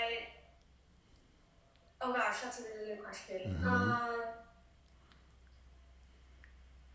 It's just this like surrendering and this releasing, Okay. a little difficult to articulate on the spot, but it's just like, oh, like I don't like that. Yeah. Oh well, like it's just this like it's this buoyancy of like, Yes. like I was told we don't give overtime, we never give overtime, it'll never happen. I was like, I don't like that. Okay. Exactly. Next schedule, they gave me a 12-hour shift. Okay. I was like, yeah, like I'm not even shocked. I'm not even surprised. Like I'm like, yeah, I'm a unicorn. I get Beautiful. everything I want. It just happens. So let's really think about this, all right? Because we're gonna expand this like a slinky all through your life, all right? It's because you are the perfection in that situation, right? The situation can look like whatever. People can tell you whatever. They can tell you, no, these are the rules. These are the rules, Glo. You can't do this. They can tell you, we don't do that. But you can look at it and you can decide, no. I am the perfection. No matter what you tell me right now, I am the perfection within that situation, right? So let's take that to your relationship, okay, that you already have. Now, you are telling me that you want to know how to be, if you should be authentic or if you should lie. Now, the answer in itself is already there, right? It's already there. But I would tell you, why do you believe that you could do the wrong thing? And then I'm going to ask you another question after that. But why do you think that there could be a wrong answer? So this is the same question and the same problem. Yeah. So my immediate answer, right? It's a different voice. It's not my voice, but the immediate answer is fear. Okay. It's fear. And then there's there's a second voice that says, yes, but your fear is perfect. Like, don't block it. Like, let it do its thing. And I'm like, all right, too many voices, too many opinions. Like, So let's go beyond. So let's go beyond that for a little bit, all right? Let's say, is it your fear that is perfect, or is that you are perfect? These are why I say that these things are perfect is because your fear, your feelings are part of you, and you are perfect, right? You are the perfection behind the feelings. You are the perfection behind their thoughts. So no matter what they're doing, you get to have the final say so on their power, on what they mean. Just because you are in this situation, right? And at work, people said, hey, you can't get overtime because you didn't feel fear, and you feel fear now, it doesn't make you any less powerful. Doesn't make you any less perfect. Doesn't make you any less you. You are still the perfection within that situation.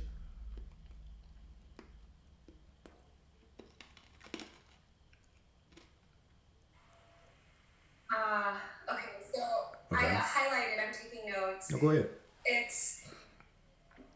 Is it my fear is perfect or I am perfect? You're perfect. Your fear is perfect too. But why is it perfect? It's only perfect because it's a part of you. You're the perfection. And I'm taking this slow because I'm walking. I want you to walk to this answer. I want you to have this revelation.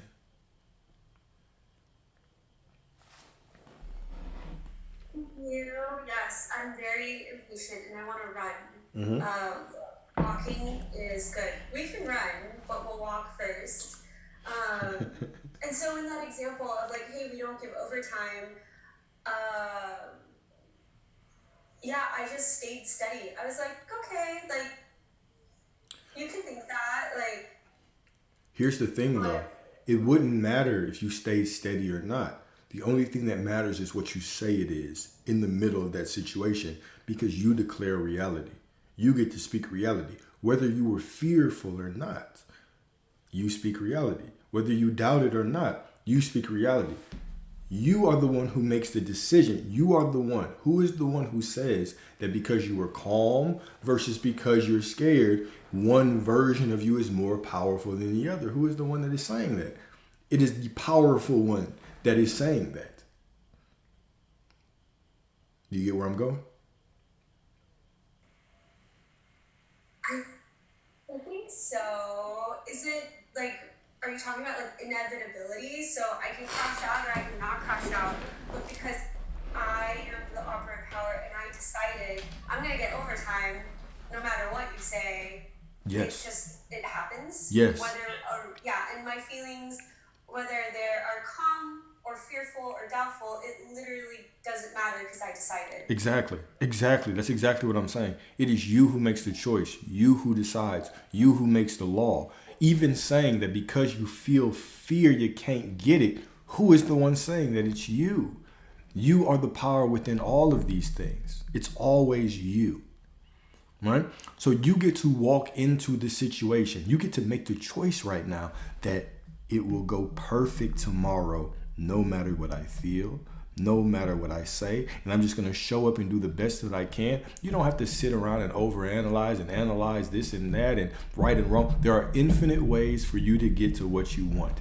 The moment you've made the choice and you stay in the end, the path shows up. And the path is, like you said, it's inevitable. Right? There are infinite ways to get to that end. You can't make a mistake. It is already promised to you. So you walk in that situation, you do the best that you can, knowing that you've already seen the end. And whatever happens, you simply treat it just like work. If they say, I just don't know if I want to do this, you say, okay, cool, but I choose this, so this is how it's going to end. You get to choose the end of the story.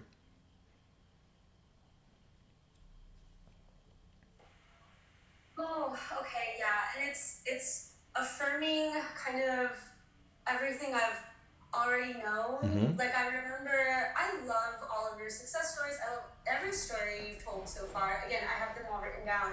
But that does remind me like of the time that a few years ago where I really like, it's so silly of me to look back at it now, but at the time I was like, I'm screwed. I have to find a new home for my dog. I have to rehome my dog because I was moving and my new landlord didn't allow pets. And then I had this like massive RV that I had to get rid of. I wanted to sell it, but I was like, but who's gonna take this like really old RV? I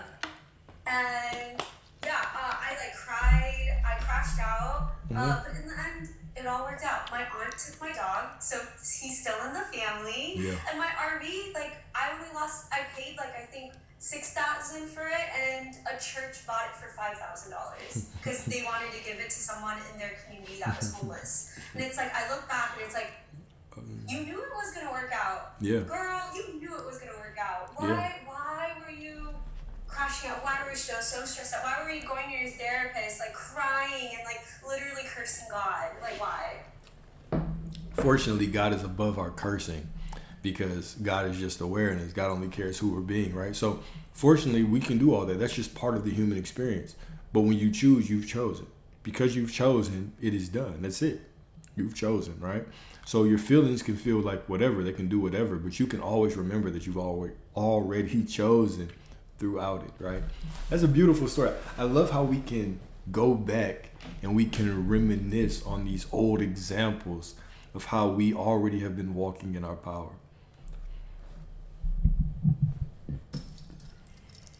I have seen them. It's truly astonishing.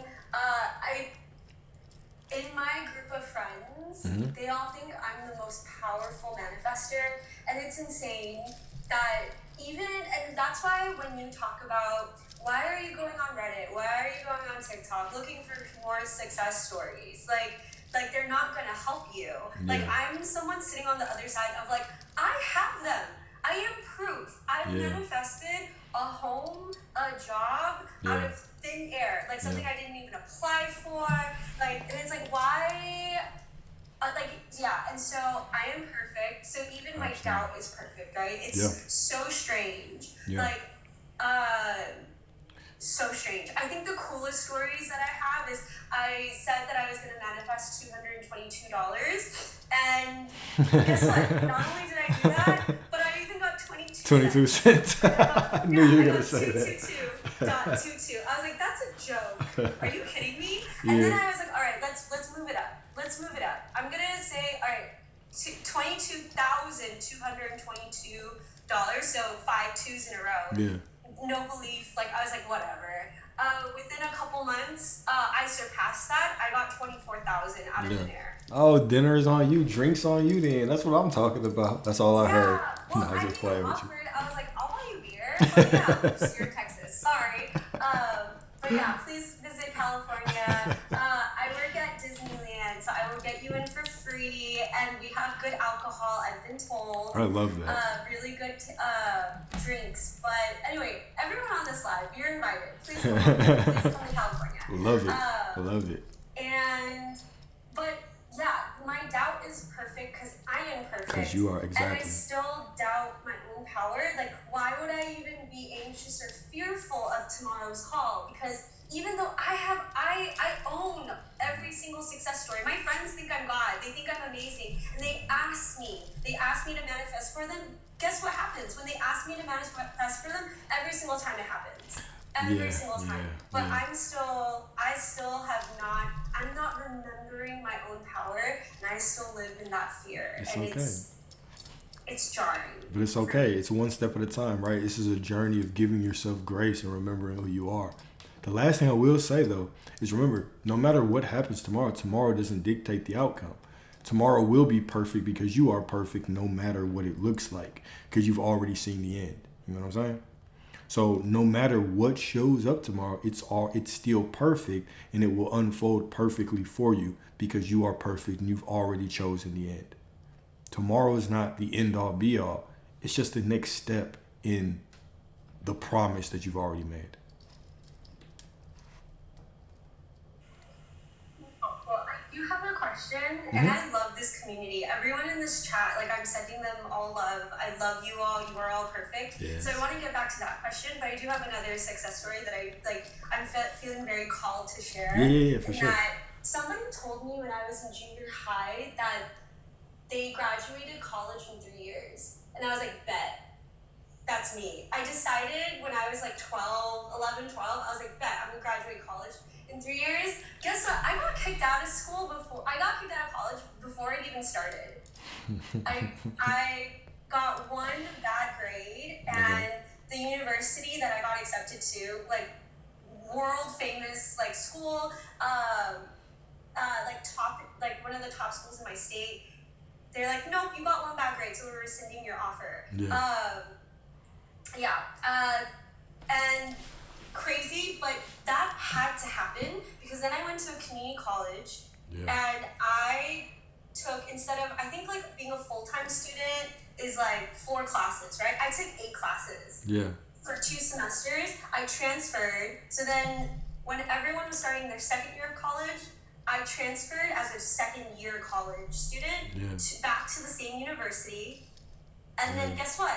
Then I only had 2 more years left, and then I graduated. So through a really weird, twisted, very painful way, I still got what I wanted. I graduated a year before all of my friends. Look at you, God. Just doing it big, man. I see. That is beautiful. Look how everything, man. Anyways, keep going. That's just a beautiful story because when we make a choice, that's it, right? It doesn't really matter how it unfolds.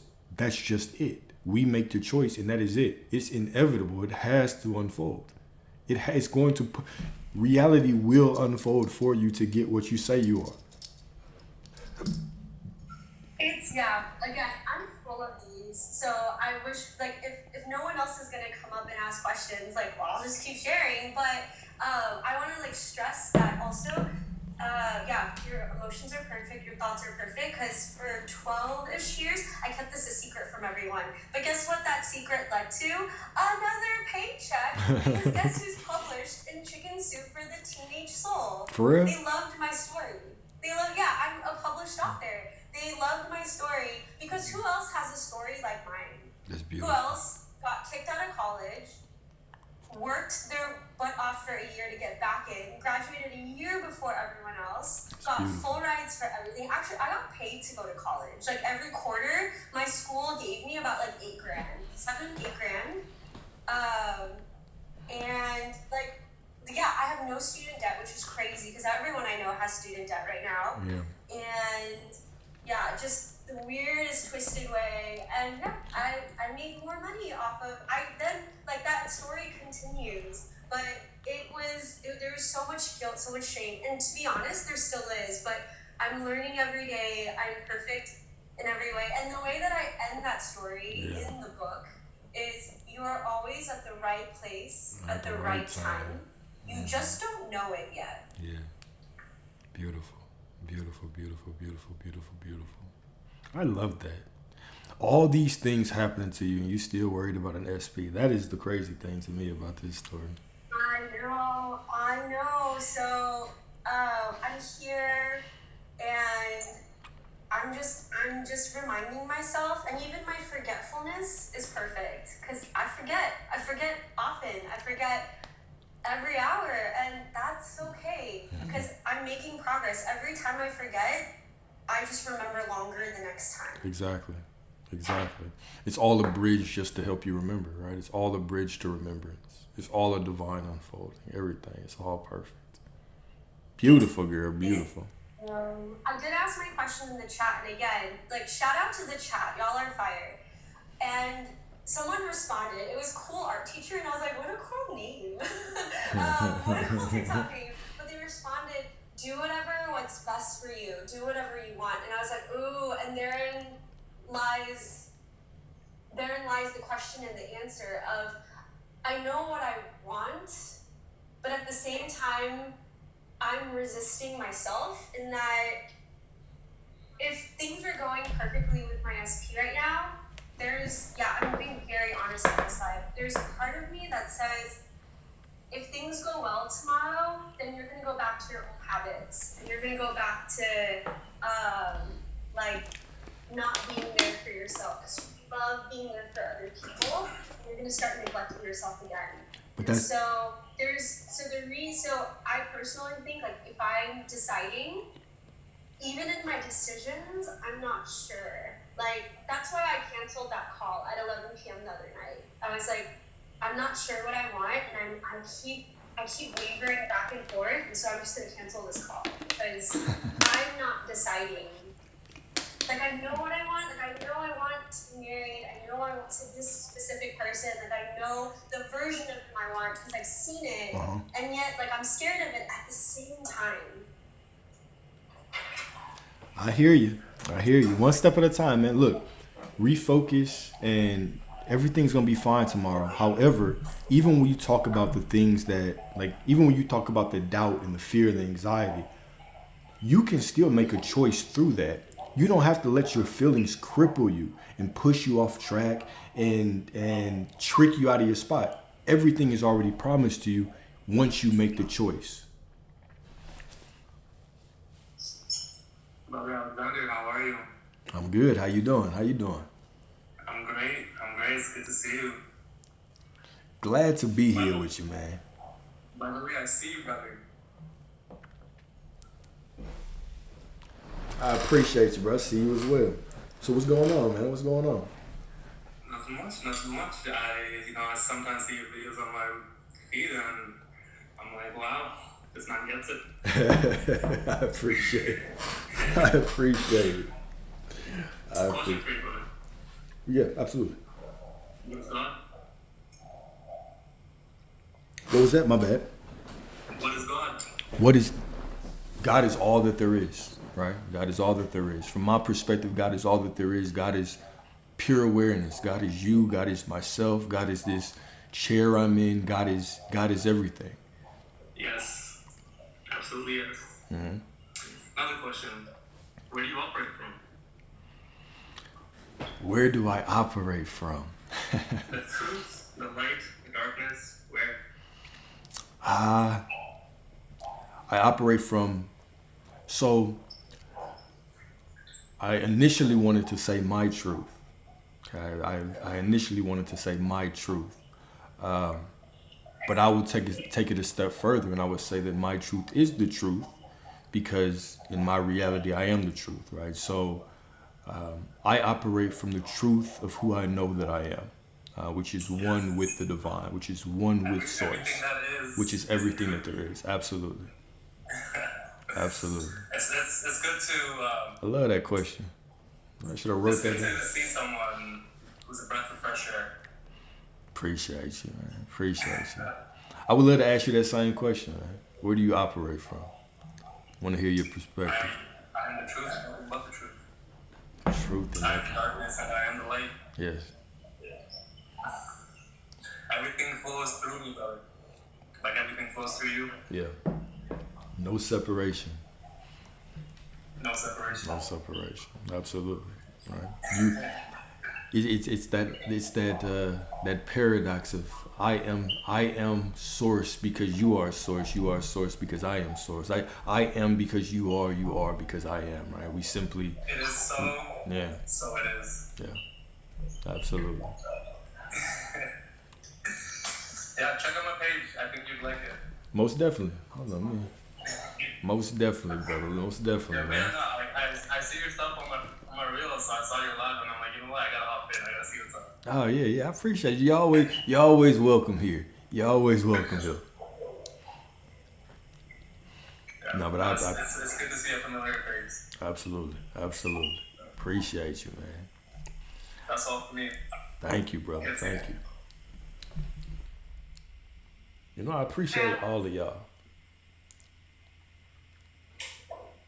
Alex, this is Jamie with Sacred Heart. I just wanted to tell you that you are such a blessing and a time in my life that I'm experiencing the exact things that your videos post about. I am in the process of starting my business as a healer. Yeah. I've been a single mom of 2 kids, and I'm 45 years old, from a woman who's never even posted on her Facebook the majority since 2009, and trying to put herself out there now. It's a vulnerable place. Before my remembrance, I knew I was a healer. I knew something was up. I didn't know what it was. And I struggled with my son's autism, being able to help him communicate. And I've come to find that my purpose is to help him kind of bridge the communication gap between the physical and the spiritual, because his comprehension isn't quite fully there. What is your advice regarding energetic sensitive to that form? Like he's functional autism. Yeah. do you see him as perfect? Because from the story that you told, it doesn't sound like it. So I would say in your reality, everyone has to show up the way that you see them. You are the truth in your reality, right? You are the healer of everything because you decide to see everything as perfect.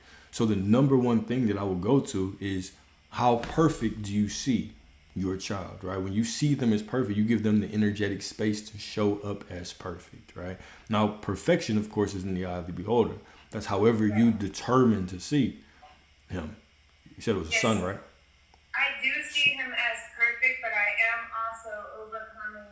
I'm in my remembrance at this moment, so I am coming to the place of knowing I am, right? And the things that you teach. Beautiful. So Looking at him and trying to help him, because I just want to help eliminate his suffering, unnecessary suffering. And I know that you say we are all that matters outside of us. There is nothing outside of us. We create our reality. I've dealt with spiritual warfare recently where I've had to come out, pray over him, and I've watched the energy leave immediately. So I also wanted to kind of ask what your perspective is, because I do believe that it is created by us, Yeah. the shadow beings and whatnot. Like when he plays Fortnite and I'm telling him, you're simulating being the last man standing on the island and he's shooting people in the head for the last 4 hours. How is that good? Okay. Well, okay, I hear you, goddess. Let's break this down, okay? So in your reality, you are all that there is. All right? No one else is creating their reality but you. Your son's not creating his reality. You're creating it for him. So it's not that you're telling him that situation is going to create that reality for him. It's that you are scared that you are going to create that reality for him by perceiving him doing that. So that's number one. So even, and here's where it starts to get iffy, right? You can trigger me, Alex. Let it have it. Let me have it. I got you. I got you. Even your belief that dark entities can consume or impact your son, that in itself is simply your creation. That is even a story of you. I want you to think about it like this, right? How many spiritual leaders do you see that will go out there and they will preach the word, they will give back to the people, and then they will start to talk about how everybody's after them, how everybody's trying to shut them down. And then all of a sudden, what happens? All their followers are saying the same thing, and all of a sudden, boom, it manifests in their reality. Why? It's because that is the situation that they have created. Because your words are always creating. Right? They say though, I'll be unknowns, you know what I mean, to him being doing it. So I understand fully what you're saying, because I do see where the fear will manifest that. But it's when I'm unbeknownst to his behavior, and he's keeping to himself, and he comes out screaming, stomping, and throwing things, and I'm like, Bob, talk to me, speak to me, use your words. all right. Through the emotions. Hold up. Mute whenever I'm talking so I can be heard. If you don't mind. Cool. All right. So, dang, what was I gonna say? I had a great response. Don't worry, I'll think about it. So, whenever we are, you have a choice on what you give the power to. All right. You have a choice on what you give the power to. Yes. What you're doing right now is you're saying that your son is coming out and he's screaming and he's hollering and doing these things. But think about how you're trying to resolve it. You're trying to resolve it by going into physical reality and trying to control things in physical reality when you can't. You're going in and saying, don't touch the game. That's not the root of the problem. The game is just a game. You're concerned about the reaction. That's not the root of the problem. The reaction is just the reaction. How do you see him? You can right now change your perspective of your son to where he's not having those reactions, to where there's nothing impacting him, to where he can do whatever he does and he can have the same fulfilling life as every other little kid, little boy that's out there playing the game and shooting up each other on the game. So I've done it. I believe I turned out fine. The problem is not in those things. The problem is just your perception of those things. This is all reality is, right? Reality is just our perception of reality. The more that you're going out in there, in reality, you're trying to change things in reality, right? You're fighting against the mirror. When the only thing that you have to change is how you see things. See him as perfect. His communication is perfect. Those triggers are gone. There's no darkness trying to overcome him. There's none of them because he's perfect. He's made in the image of source. He's absolutely divine and protected and whole and healed and loving and communicative and all of those things you desire. And when you start seeing your reality in him as that way, he must show up that way because it's just law. But the more that I'm like, oh, I'm trying to heal him by going and fixing things that aren't even the cause. Your perception is the cause, not the game, not the responses, not anything that happens in the physical reality, not you praying off things. That's not even the cause. Like you wouldn't have to pray off anything if you didn't perceive that there was something there anyway. You know what I'm saying? If you didn't believe that those things could be possible, then you would have never had to do it. So it's about changing your perception holistically at the root. You are beautiful. You are beautiful. Thank I'm you. sorry, and I don't know why I didn't. Perception is always the miracle. Yes, sir. Yeah, that's the miracle. That's the manifestation right there, right? Like we tend to think of the thing as the manifestation when the perception is the manifestation. The perception is the miracle. It is the root. It is the cause. It is the alpha and the omega, the beginning and the end. It is all that there is, right? Your perception creates worlds, and you are living in a world right now purely made off of that perception. And you can heal it like that, right? You can heal it like that. I knew I needed you. Thank you. Absolutely. Absolutely, guys. I appreciate you. Oh, can I go ahead? My bad. Oh, yeah. It's all you. All you. So, there are like so many ways that people explain manifestation, and I just want to like ask you, what do you think the easiest way to manifest is? Do you look at it as like just simply acting as if you already have it? The easiest way. Let me give y'all, okay, so I've talked about my technique. I think my technique is the easiest way. So, and it goes beyond the technique, all right? I walk around in the knowing that I am all that there is. The thing about manifestation is you're not really manifesting things. You're manifesting who you are. The highest level of self-actualization, the greatest knowing of who you are is I am source. I am God. I am all that there is, and everything unfolds from me. So when I know that I am source and everything unfolds from me, then just that knowing allows everything to unfold for me. So when I walk around in that knowing, I'll tell you, like I'm right now, I don't sit around and try to focus on specific things. I don't affirm, I don't visualize, I don't do any of that. I just walk around in the knowing that I am source. And from that knowing, all of my desires have to be added to me because I'm already the fulfillment. I'm already source. I'm already the miracle. I'm already the manifestation, right? So that to me is the easiest way, is know myself as source and allow all those things to happen. Now, let's say that you're like, no, I want to focus on my desire. That's fine. The thing to remember when we talk about focusing on your desire or acting like you have it, it's not necessarily that you have the thing. It is that you are the perfect identity, the perfect alignment for that thing. Okay? And so whether it's a person, whether it's money, whether it's whatever, you are already perfectly in alignment of that to that thing. Now, how are you in perfect alignment? You're in perfect alignment because you are the temple of God. You are the house of God. You are in perfect alignment with God, the perfect image of God. That means every breath that you take is proof you're in alignment. That means every word you speak, every time your heart beats is proof you're in alignment because you are God. Now, if you go to that knowing, if that becomes the basis for why you are in alignment with the thing that you want, now that thing must show up because your story is always a consistent story of alignment. When you try to make it about that thing, like, oh, I have that thing, pretend I have that thing, you end up fighting emotions. You end up saying, oh, shit, man, because I don't feel good, I can't get it. Well, your emotions are just a feeling.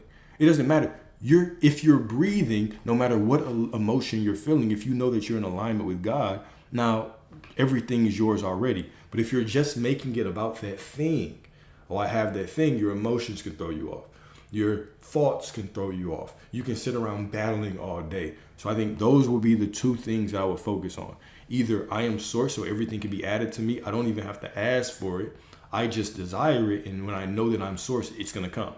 And number two is I'm in alignment with it because I am the temple of God. I'm made in the perfect image of God. So I would say those would be the two things that I would focus on if it's like you want the easiest way to get to it. Okay, so like let's say I'm trying to like manifest a car or like an apartment, something like that, and I don't see it in my reality. How do I stop myself from obsessing over it? Like I feel like a lot of people do this with SPs too, like they want their ex back or something like that, you know, their ex with somebody else or whatever. Like, how do you stop obsessing over something and just really embody the fact that you know it's yours already? So I would say that obsessing over the end isn't that big of a deal. I would say this is how I look at my desires. The more I desire it, the more I assume that God wants it through me. All right? So that's where I go. The problem is if I'm aligning or if I'm obsessing over how to get it. Right? I'm constantly like, damn, bro, what do I have to do next? What do I have to do now? That is when I start making it conditional because I'm assuming that it has to look like it's unfolding in a certain way for me to get it. So how I get out of that is I start blessing everything as perfect. When you wake up in the morning, okay, if you have this strong desire, how do I eliminate anxiety? How do I know I'm in alignment? Well, instead of me going through the day and trying to react the right way, I make the decision at the beginning of the day. I say, okay, I'm in perfect alignment. Everything I do is perfectly putting me where I need to be to manifest this desire. Boom. So now I already know, okay, now every step that I take is divine, is perfect. I'm just walking through life and enjoying the process. I just do my best, but I know I've already set the intention. Now I can actually focus on things in my life. Right? I would also say when we get too hyper focused on things, I would have said it in a different way, but I would have said, how are you filling up your life? How often do you have things in your life to keep you in the present moment? Whether it's, working out, whether it's time with friends or family. How often is your time consumed? Because one of the things that we often hear is an idle mind is the devil's playground. What is the quote unquote devil? There's no real devil. The devil represents those thoughts that try to pull you off of the path, right? The thoughts of doubt and anxiety and, oh, it's not happening. Oh, look out there. Oh, you said you've been affirming, but ain't shit changed, right? The more idle you are, the more you're going to have to fight off those thoughts and emotions, and that's not fun.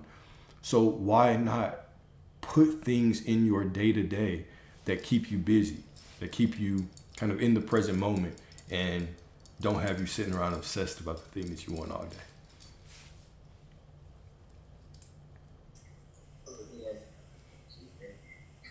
What's up? Kind of broke up when you said that. Can you hear me now? I hear you now. Okay, yeah, thank you. That was a good answer. I really appreciate you. Oh yeah, no problem, brother. No problem. That's all for now?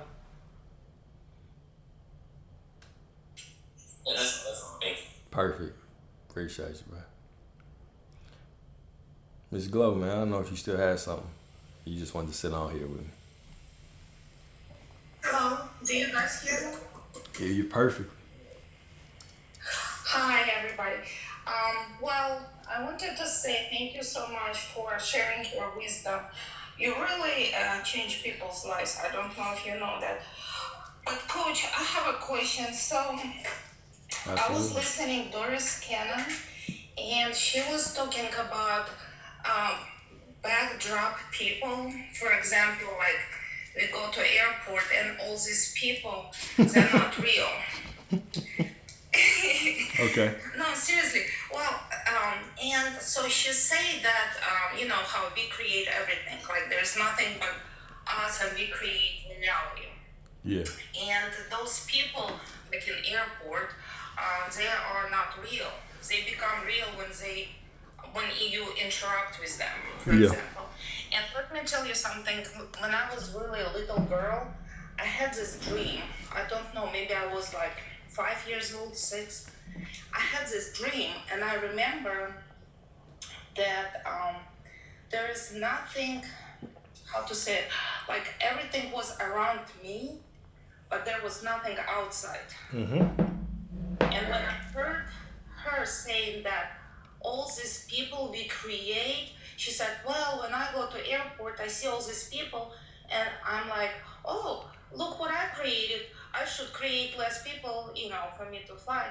And it just really does not leave me alone. I'm thinking that dream, as we all know, that children sometimes still have those memories when they become alive or, come to the world.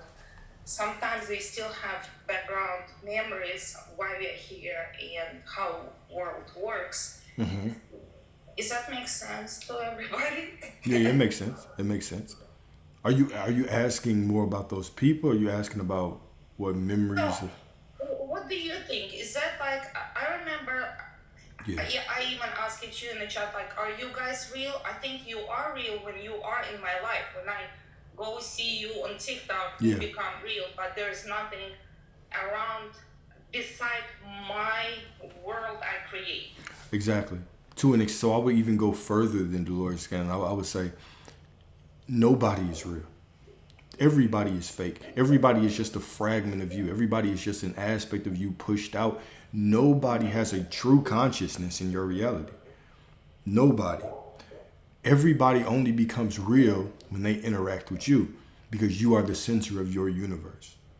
That's it. So, like, when I walk outside and people pass me by, they're not real. No. I just made them up. Exactly. Just see them and just pass by. Right? Exactly. There's not even an earth. You're not even walking around in an earth. You're not walking around in the world. You're not walking around on the street. You're not on a TikTok. You're simply in a void dreaming everything.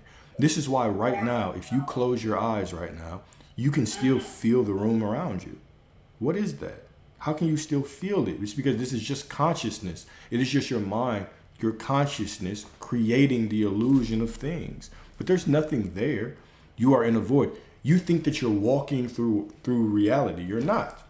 You're in a void, imagining walking around. Everything is just shifting around you as your awareness walks. You're not within your body. Your body is within you. You're not within this earth. The earth is within you. Like, everything is an illusion. People only show up in your awareness when they're around you. When you're focused on them is the only time that they exist. And the version of whoever, like you talking to me right now, you're not talking to my primary point of consciousness. You're just talking to a part of me, an aspect of me that's reflecting something towards you. Just reflecting a belief, showing you a part of you that you already knew was there. That's cool. Okay, another question. Mm-hmm.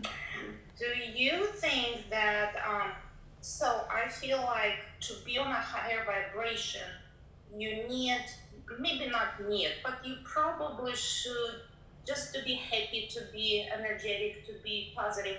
And I am always that way anyway, but I'm like, I'm going to practice to trick my brain. And I think it's not my thought. I heard from someone else probably, that you can actually trick your brain and tell your brain that I am happy, and brain does not know any difference. If you tell your brain, I am happy, everything is so perfect, look at this, brain thinks, oh, I am happy, and then you become more on a higher vibration. Do you believe that? Not really, but kind of. So I will say this. Happiness is a choice. However, we tend to believe that the happiness we seek is the happiness that we receive from receiving something, right? Whether it's money or a person or whatever the case may be. But the true joy or true happiness is just happiness to exist. It is the resting in the present moment and just feeling the joy of being alive.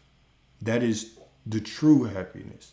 You can always feel like that. You can always be appreciative of the present moment. I think probably the person who says it the best is probably Dr. Joe Dispenza.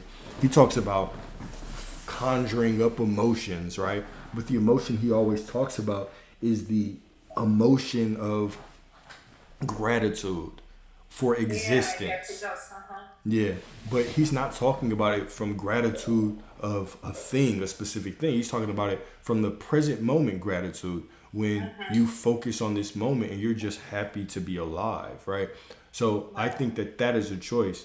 And if you really want to, you're always in a high vibration because you're the vibration of God.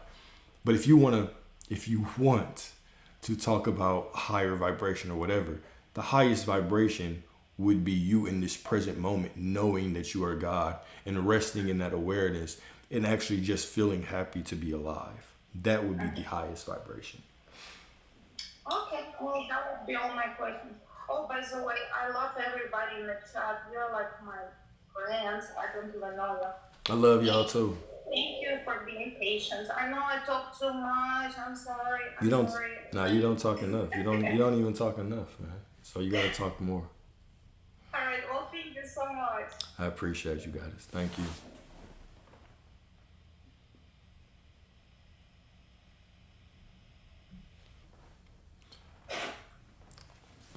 Pro for life. What's good, brother? How you doing? I'm good. How you doing too? I can't complain. Always blessed. Always blessed. Good to hear that. Appreciate it.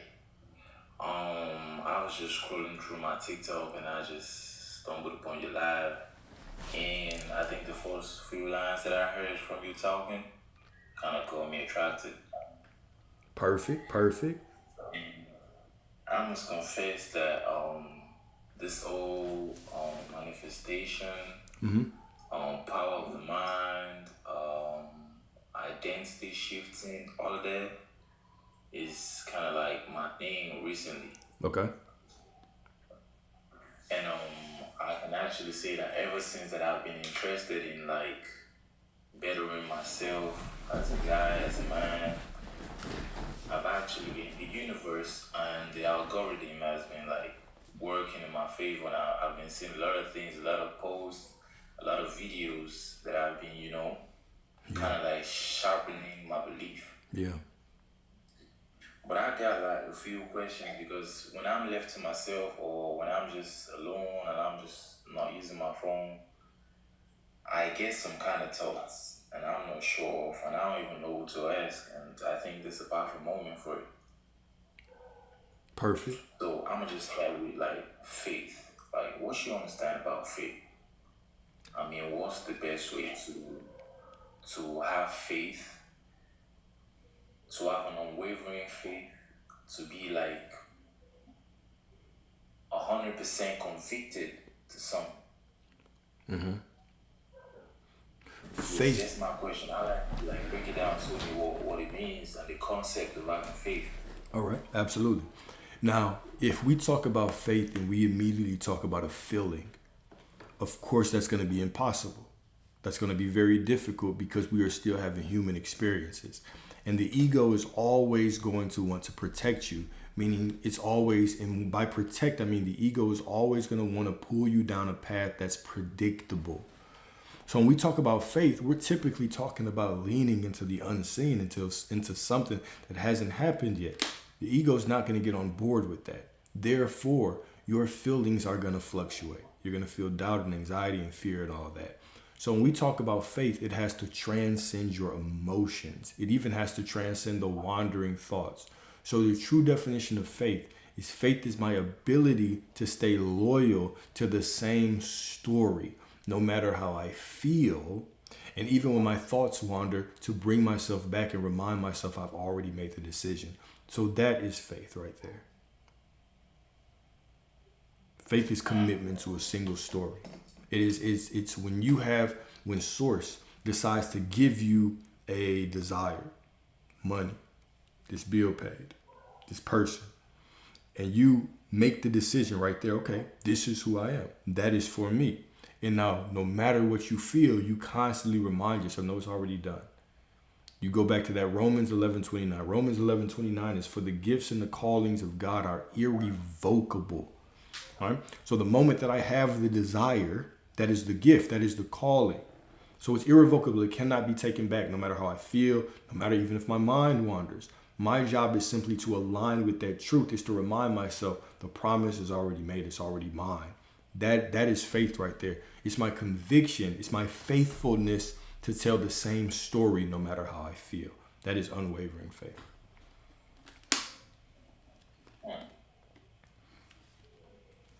That's quite self-explanatory. I love it. I appreciate you, bro. Absolutely. Absolutely. Because one thing that I've been noticing about myself is that sometimes I'm Christian. Hold up, you're like muffled, bro. What you say? You were okay. I hear you better now. You were muffled at first. But go ahead. Okay. I'm Nigerian. Okay. And I'm a Christian. My parents are Christian, so I've been going to church since I was a kid. But it's something that I've been like personally noticing from within right from when I was young. And it is that each time that I pray, I just like this don't really happen to me anymore though.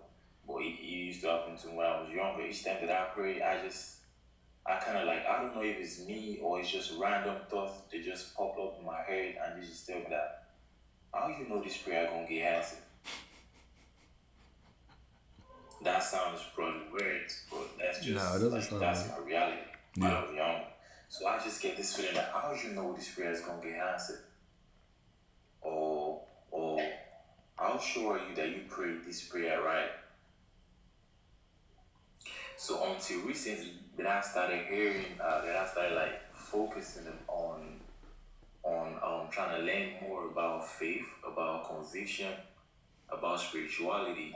I realized that it doesn't really matter how it's done. What matters is how attached I am, or how I believe in what I just did, or in the ability of whatever it is that I'm praying for to convey my prayers to me how I want it.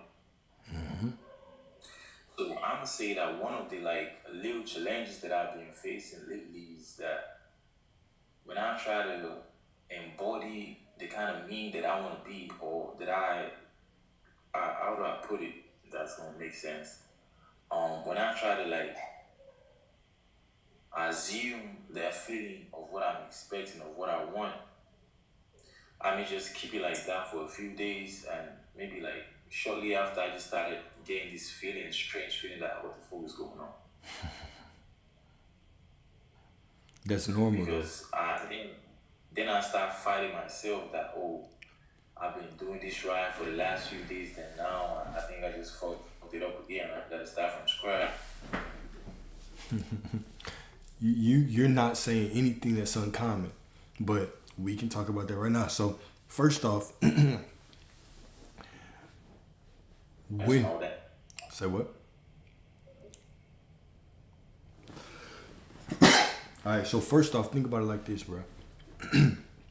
You are the one who decides if the prayer is working or not, right? When you pray, when you decide that you want to manifest, when you make a decision on who you're going to be, you, okay, are the one who says, wow, my prayer works, or wow, my prayer doesn't work.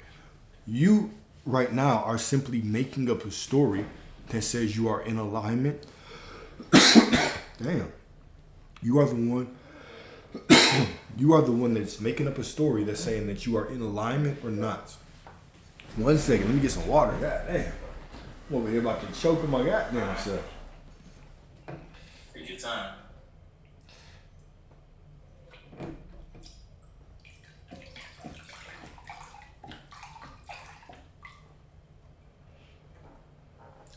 All right. When you're done, I would love to share a story about prayer that my mom told me, and I think everyone on this call would really, really appreciate it. But when you're done. Cool. I do need some tea. All right. So we are the ones who decide if our prayer works or doesn't work, because we are source, right? When you are praying, who are you praying to? You are praying to the awareness that you are. This is the awareness that is aware of itself, which is you. So anytime that I say I'm in alignment, it's working out. Guess what?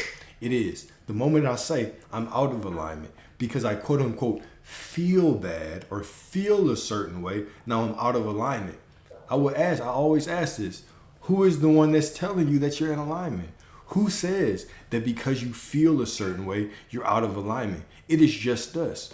One day we heard somebody say alignment and vibration and frequency, and then we just started making things up in our mind. We can't measure our alignment. I don't have a thermometer that I shove up my ass and it says you are in vibration. You are in alignment right now. I'm just walking around making guesses. But the truth is that you are always in alignment. You are the voice of God, the identity of God. So when you walk through life and you say, I'm in alignment, you're powerful enough that that is the truth. Reality says, yes, you are, because you say you are. And then when you walk around and say, I'm not feeling good, so I'm not in alignment, reality says, okay, you're not, because you say you are. You are so powerful and you are so always in alignment that when you say you're in alignment, you are. When you say you're not, you're not. Your feelings have nothing to do with alignment. It's just your story. It's just you saying that you're not in alignment anymore. That's the only thing that has changed. So, how about I listen to Joe Dispenza. I listen to Ellen Watts. Yeah. You know Bashar? Yeah, for sure. Yeah, I listen to Bashar as well, and I noticed something about these guys, including Bob Proctor. They be like, when you trying to like visualize something, that you gotta feel it first. Yeah. They be like, the emotions play a crucial role in visualization and manifestation. Like you gotta feel it first. No, okay. What you gonna say about that? They do say that. But remember, even so, when Neville cleared it up, when he's the one who said it best. He said, when I speak about emotions, I do not speak I about... get that. Please call me again. Sorry. Okay, cool. So Neville said it best. Neville Goddard said it best. When he said, when I speak of feelings, I do not speak of emotions, but the acceptance of the fact that it is already yours. All right? So you can do whatever you want, right? You can do the state akin to sleep. You can visualize. You can affirm. You can do whatever. The important part is that you accept. This is the feeling of the wish fulfilled. This is the feeling. This is the emotion. It is the acceptance that it's done. It's the acceptance that you are the person that has it. That is the feeling. The feeling is not a feeling of walking around and believing I have a car when I have to walk to work. The feeling is not me feeling like I have money when I've never had money. I don't know what it feels like because I ain't had the shit. The feeling is the acceptance, the knowing that it's already done. And that is something that you choose by just telling the story of who you are.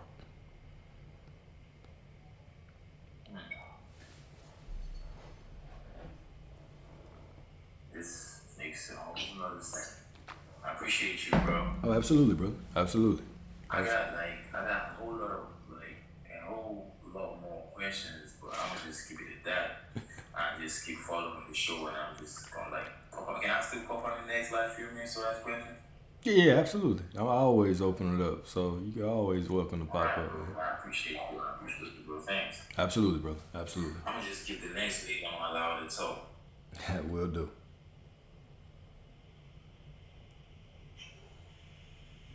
I heard prayer and my ears perked up, and I remembered a story my mom told me that was so beautiful, so I'd love to share with everyone.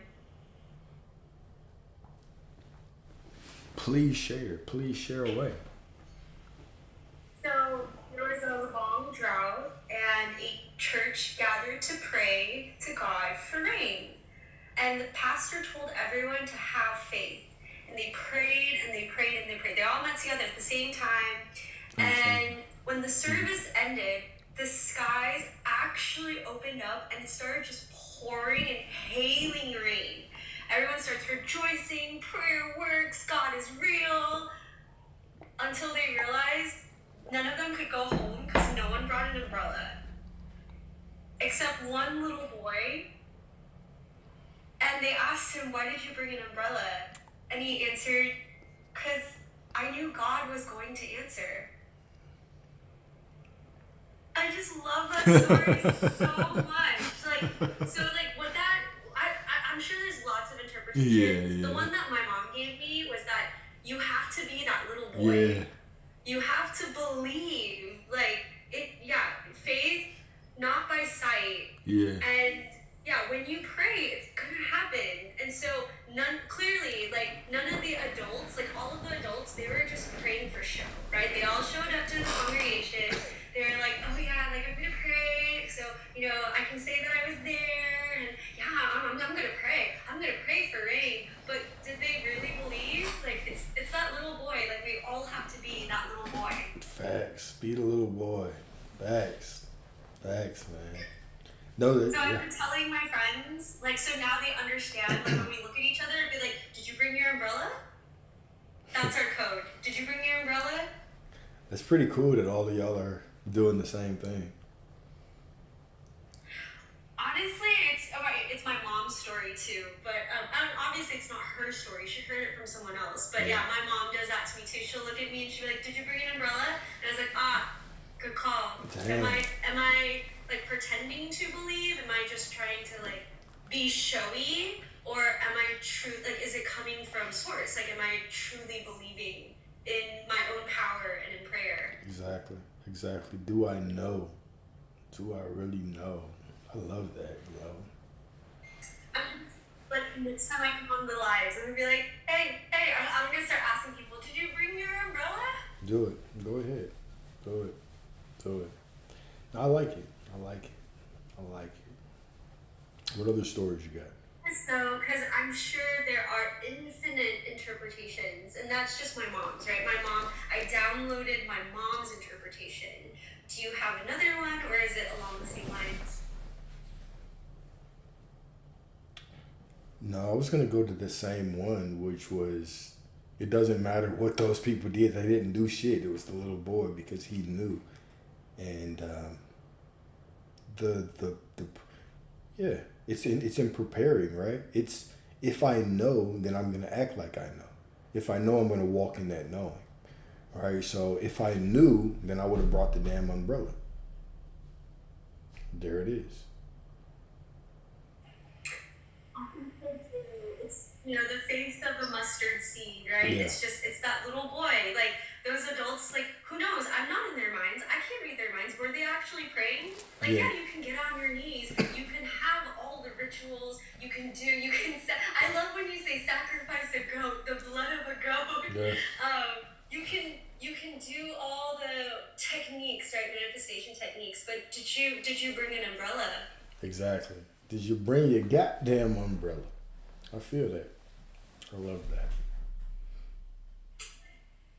I definitely need that umbrella. Yeah, so thank you, Ed, to Proof, who was on the live earlier, for reminding me of that story, because I am so human, and I forget that, like, I'm full of wisdom, I'm full of answers, and I just forget, like, I get swept up in, like, well, I don't have a home, but I'm prosperity. I am a celebrity pet sitter, though, so, like, right now, I'm in a 3-story mansion.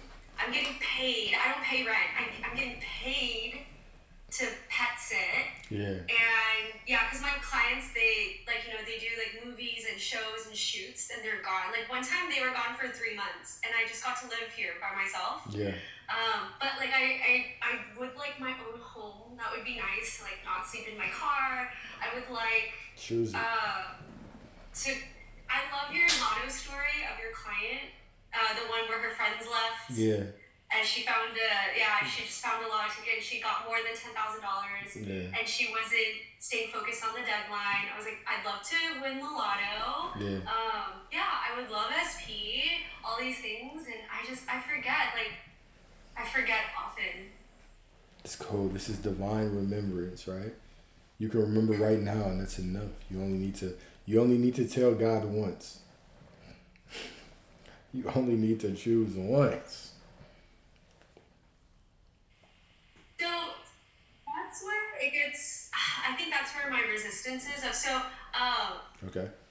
I'm curious where your journey started. I watched because because I'm perfect, and I happen to have access to Netflix about 10 years ago. I think this was like 2015, The around then, Secret, right? 2016, where The Secret, the documentary, was on Netflix. Yeah. And again, divine timing, like, I'm perfect timing. I just happened to watch it, and so that's when it started for me. But I have everything that I need. I'm so blessed. I do want more, and I've done the Jim Carrey thing where I wrote down a check for $9 million for myself. And yeah, it hasn't come to fruition yet. I'm not mad about it, but I am just like, wow, that's like, that's interesting. Yeah, I'm kind of like wondering, what's that about? Miss Glow, does the check have any fucking power? Does writing a check have any power? No. No, it's just the technique. It's the belief. Exactly. Yeah, another TikTok content creator said, "Are you looking at it every day? Are you living in it? Are you like?" I was like, "Oh no, I'm not." She's like, "Well, consistency." But I see Oh how my you've taken that to God. another level, and it's not. Yeah, that It's not the consistency. technique. It's the belief. It's the faith, and it's just who am I? Yeah, that I am or consistency I'm shit. not. The consistency story is bullshit, right? That's just a way of people trying to tell you that you're not doing enough. But you already are everything. How could you not be doing enough when you already are everything? Right? That's just taking a small view of who you are. You don't have to convince God. You don't have to convince reality to change. God heard you the first time, right? You are Source. Source already knows. Source is the one that gave you the desire. You just have to accept that you are Source, and all those things can show up. We just prematurely judge the middle like it's the end. We will look around and we will say, it just hasn't shown up yet. Maybe I'm not doing it right. No, it's just still unfolding. But because you've looked out and you've said it's not going right anymore, you've just created the end out of the middle. But you have to let universe to decide how to give you money. It can be a different way. Mm-hmm. Thank you. Thank By you, the bro. way, is this live recorded and will it be going on YouTube? Because I would love to. You talk so fast, and I type at 130 words per minute, but you still talk too fast. So Do I? can't take notes. Do I talk fast? My bad, y'all. I try to slow down so I get passionate. But yeah, it's all on YouTube. Everything is always on YouTube. I never take them down. Hold on. Yeah, because I'm getting like every few words. No, but you're perfect. Keep talking the way that you do. Because if it's recorded, then talk as fast as you want. I'll get my notes. Exactly. But also, even if I don't get my notes, they're perfect. The seed has been planted, and when I need to remember it, I will. It's absolutely, because you're perfect, right? You know that you are perfect, and that's all that matters, right? You are the perfection in every situation. I appreciate you.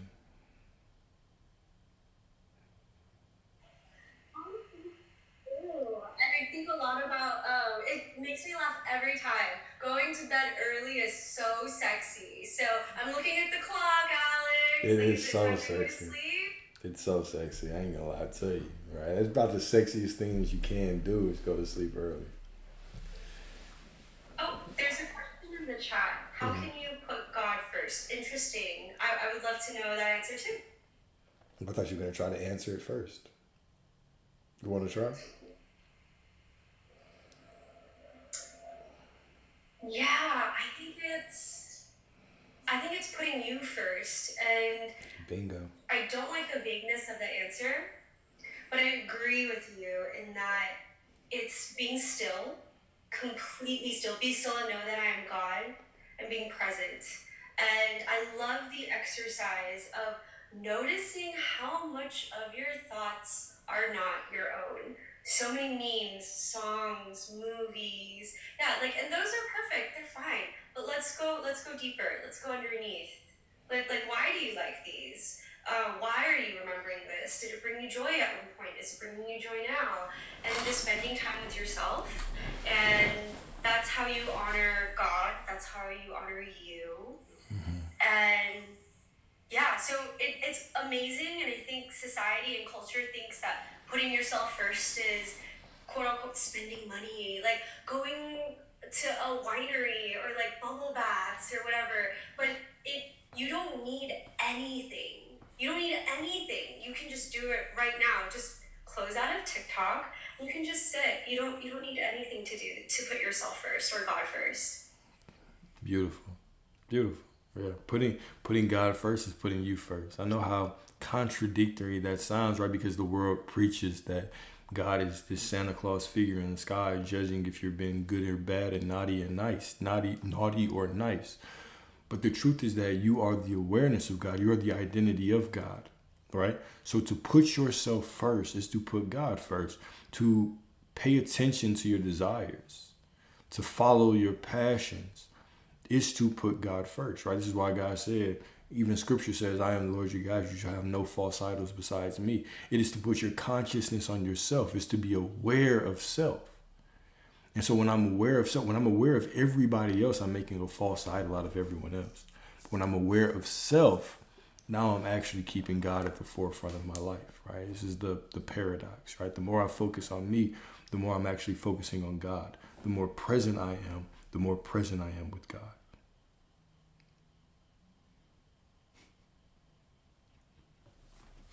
Yeah, y'all turn the lights off on the way out, man. I ain't gonna lie, I'm kind of trying to slow down with the talking and kind of let Glow talk a little bit more, cause your boy ain't gonna lie, I'm a little tired. It's a good time to go to sleep.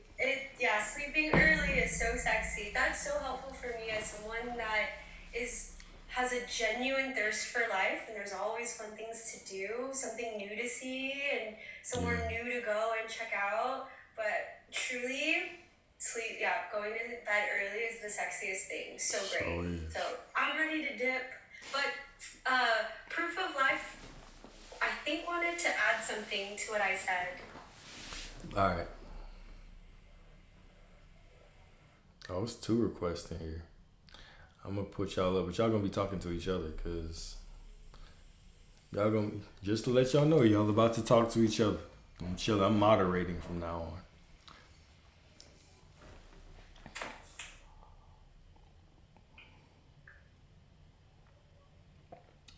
So, heading to what you say,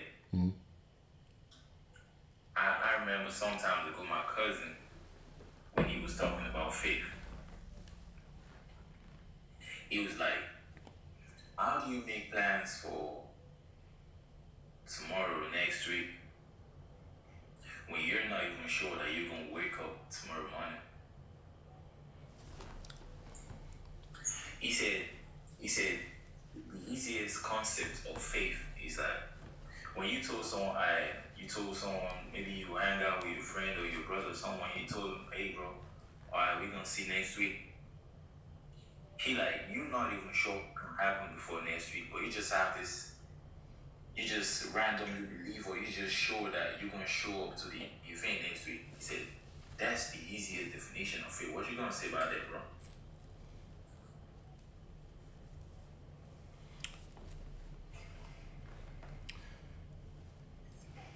I like it because it highlights the simplicity of faith, right? It's like, yeah, I see you. Oh shit.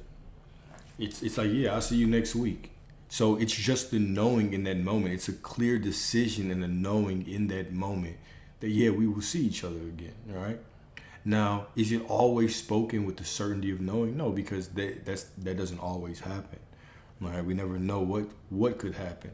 But when you truly say that with meaning and with intention behind it, like, hey, yeah, bro, I can't wait to see you this weekend because we're going to be at this thing, right?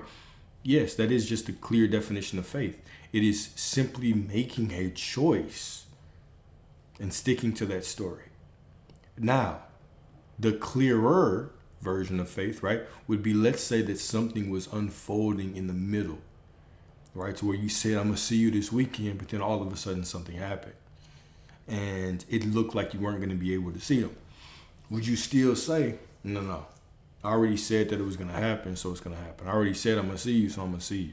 Or do we just switch our story like that, right? So in the midst of, I just don't feel like it anymore. Or, it's not looking like the situation is unfolding because maybe the ticket this ticket didn't fall through, this plane ticket didn't fall through, or whatever the case may be, right? Do I still tell the same story then, or do I let the external circumstance slap me around?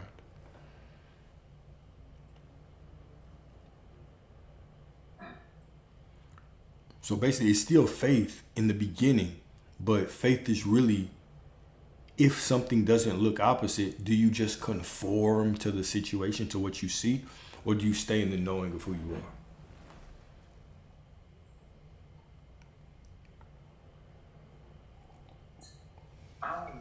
Honestly, with my little understanding about this whole thing, about faith, about belief, I'm gonna just say that what if you kind of like, you were aspiring to see someone like you said, and something happened all of a sudden? How are you thinking like that situation that came up was meant to come up? Well, you give it the meaning, right? So the situation's always meaningless until you step into it. So you can say, oh yeah, it was meant to show up to direct me better, and that will be the truth. Or you can say, this means nothing. It might look like a roadblock, but it's not. It's still working out for me. And that is the truth as well. It's whatever you say it is. The point is that you are the power. You are the observer. You are the awareness. You are the consciousness. And you get to say what everything means. So yeah, if you say it's leading to something better, it is. If you say it doesn't matter, it's going to move out the way and it's going to get me exactly to what I need, to where I want to be, that is the truth as well. It's all you. Okay, let me say this might sound pretty funny, but I'm just saying from the standpoint of being an African. Do you believe in black magic? So I'm Nigerian as well, bro. So do I believe people practice it? Yes. Do I believe it impacts me? No. At a point in my life I did, but I don't give my power to that anymore. But I've had, family members that I've had interactions with it. So, I'm like, these things are real experiences, but I still have final say so on if it impacts me or not. Okay, that makes a lot of sense. Yeah. That you don't give your power to it, even though you know that it exists. Exactly. I don't give it's the same with people that sit around all day and complain about politics, right? It only has the power to sap your attention and sap your power and sap your life force and pull you out of your mood if you care enough about it to give it your attention all the damn time, if you give it your power. It's the same with everything. So yeah, those things exist for sure. But do they impact me? Hell no. Why not? Because I choose not to let them. I choose to say all of my power is confined to me. Like there's nothing outside of me can impact me unless I give it consent. One of the most, my favorite lines that Jesus used even in scripture was when he was standing in front of Pontius Pilate, and Pontius Pilate said, don't you know I can kill you? I can have you flogged. I can have you beaten and crucified. And Jesus said, you will have no power over me if not given to you from above. And that just means from the mind. Nothing has power over you unless you give it power, right? Me saying it's not working out is me giving it power. Me saying, bro, these people are always trying to get over on me. That's me giving them power. Me knowing that I am source. Everything is working out perfectly for me, and nobody that can harm me can stand in my presence. That is me taking my power back.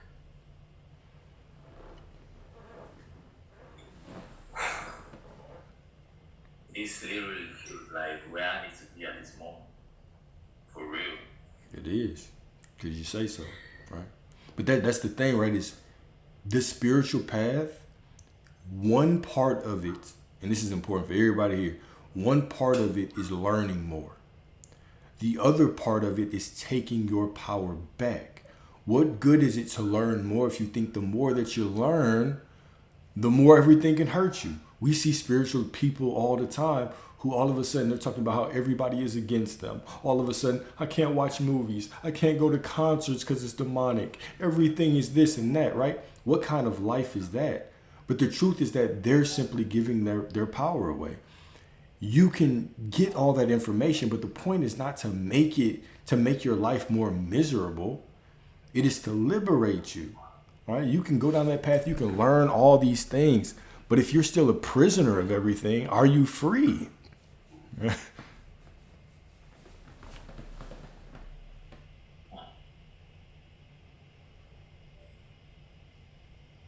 crazy because it's another thing to know, and it's another thing to apply the knowledge or to put yourself in a state whereby you get constantly reminded of the things you learn. Yeah. Exactly. This is just all a journey of learning and applying the knowledge, man.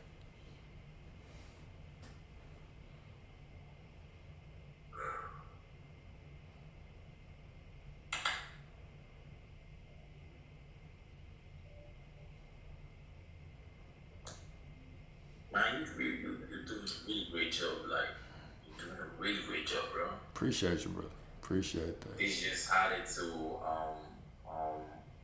my one of my things that I've been like thinking about because it's around like 4 a.m. Nigerian time. Yeah. I'm supposed to be asleep, but I just got a lot of things that are running through my head. I just stay up. I don't even know what I'm gonna do because about like 30 minutes ago, I just prayed like 3 a.m. prayer.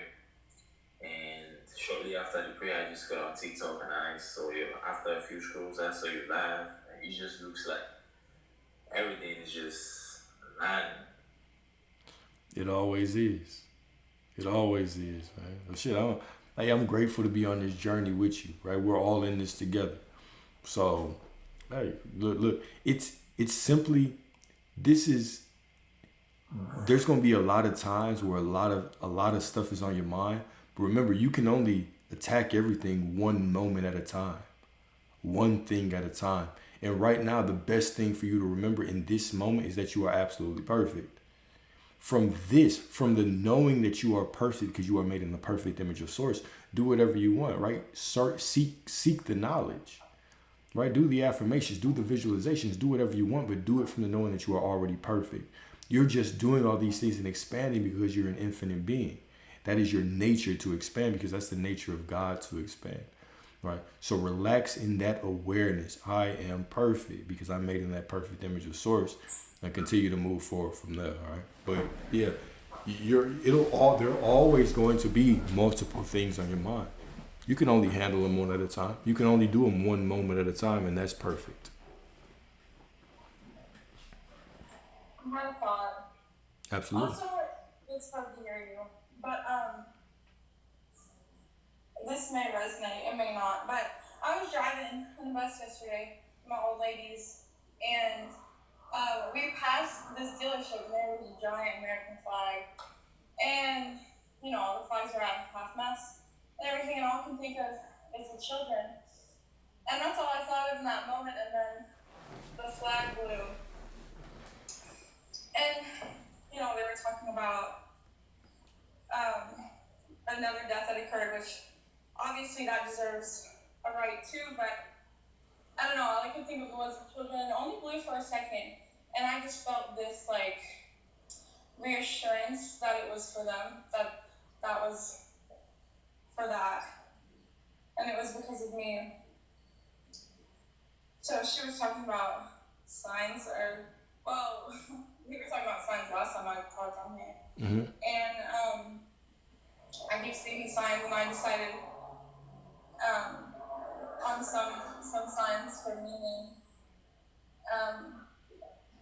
to know that I'm in the right place. Yeah. And I know that was a while ago, but just a reminder for people, if you ascribe a sign, or if you say, oh, these things will happen I know it's going to happen. Like that little boy with the umbrella. He knew it was going to rain. He knew it was going to happen. And so he brought his umbrella. So, yeah, anyways. Yeah, absolutely. Beautiful, right? We walk through life and we tend to react to situations so much outside of us that we forget that we are the ones that speak life into everything, all right?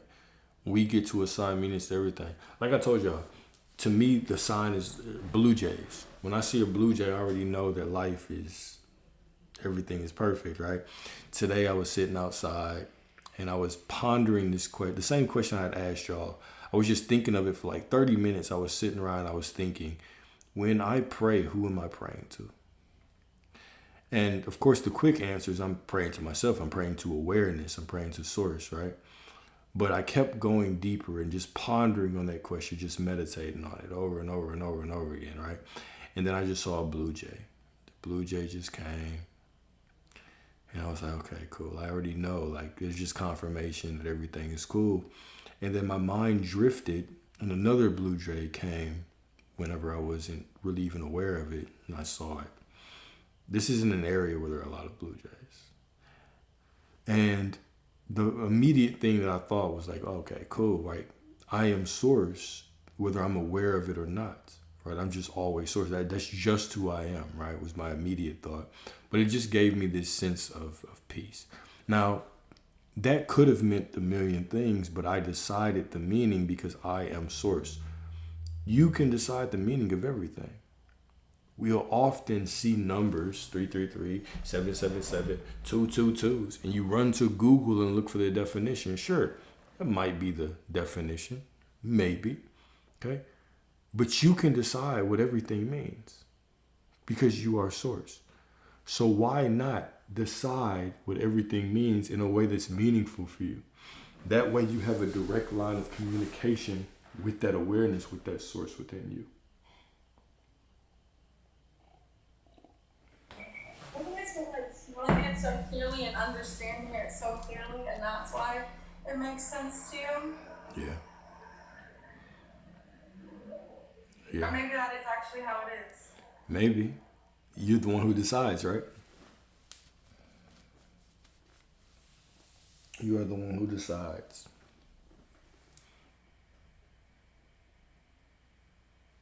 Yeah, bro.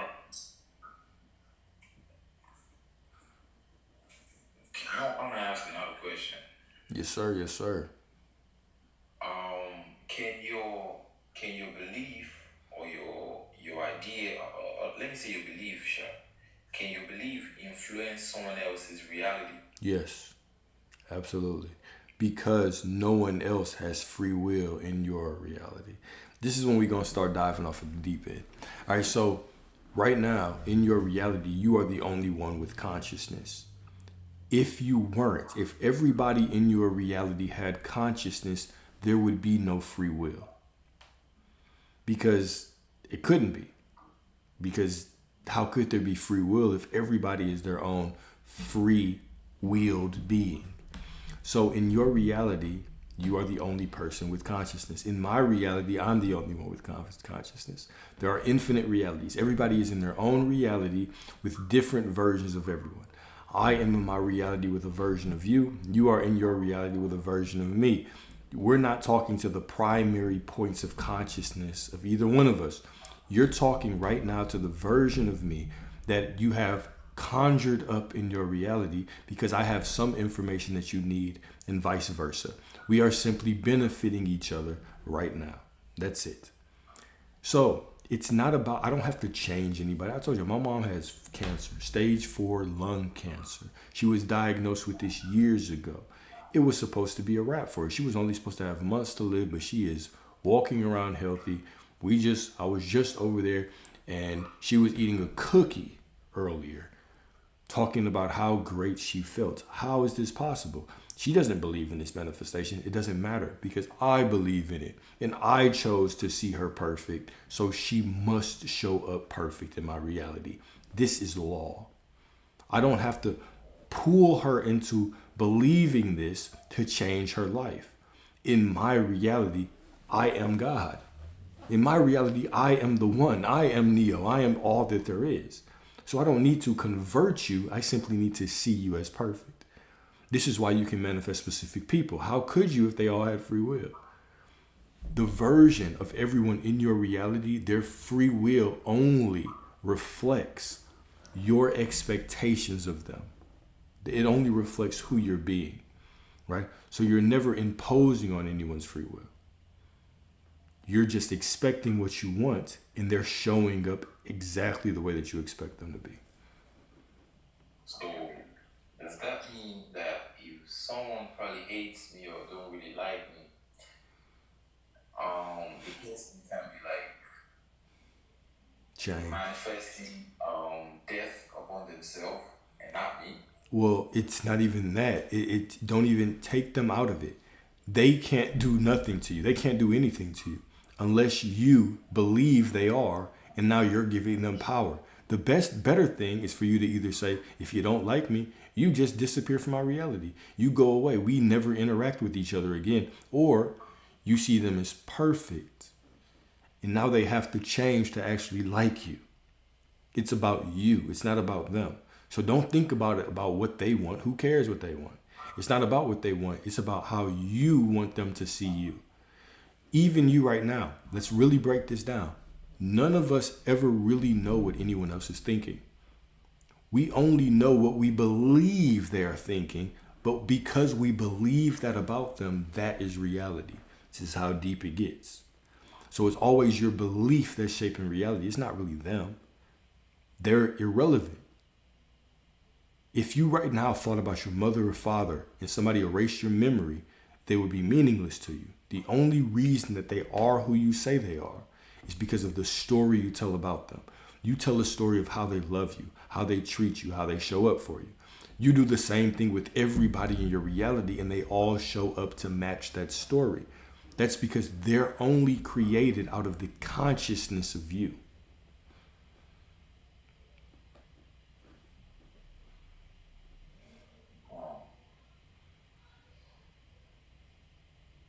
That is a little bit complex. Yeah.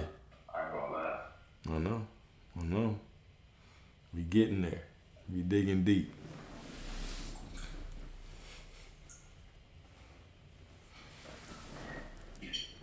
Because when I lost my mom, it was like 2 years ago when she was sick. Mm-hmm. I prayed to God, God, I don't want to lose my mom. But deep down, I had this fear of losing her at the time, and I eventually did. So I was wondering, could it have been possible that my fear or my belief or my emotions influenced the whole situation at the time? No, I think it happened what was gonna happen. So here's the truth, okay? Your thoughts and beliefs influence everything. Everything, okay? Now, you are where you are right now because where you are right now and everything that's going on around right now is absolutely perfect. You can't change the past. You can't go back. You can't change the future, but everything was a catalyst to get you to where you are right now. Everything sent you down this path. For me to get down this path, my brother passed, okay? Brother was killed. A woman that I thought was married, she passed, right? She was killed in an accident, okay? Those two things were the catalyst of me getting here. And because I have went through those things, it has given me this perception of who I am right now, of how to see reality, okay? I wouldn't be who I am right now without those things. Because of my awareness at this point, I can look at reality and I can choose to see things as I want to see them, which includes my family, which includes my mother, which includes women that I deal with, etc., right? So yes, you do have the ability to see people in a certain way, but it is never your doubt or your fear that stops you from anything. This is where I want us to be liberated when it comes to our emotions. Your emotions are just part of your human experience. They're just part of your human experience. You can still have the life of your dreams. You can still see people as perfect. You can still allow people to show up. Jesus Christ is God. There is no Jesus coming back. There is no Jesus coming back. Things that we can't describe and we can't explain don't need to be explained. Sometimes they do just happen. And like he was saying, the perfect path, like I shared the devotional this morning, and I said the path may be windy and you may end up in circles and you may end up in all these different directions, but you are always where you need to be, and things are always happening the way you need to happen. Even if you can't explain it, and even if you can't describe it.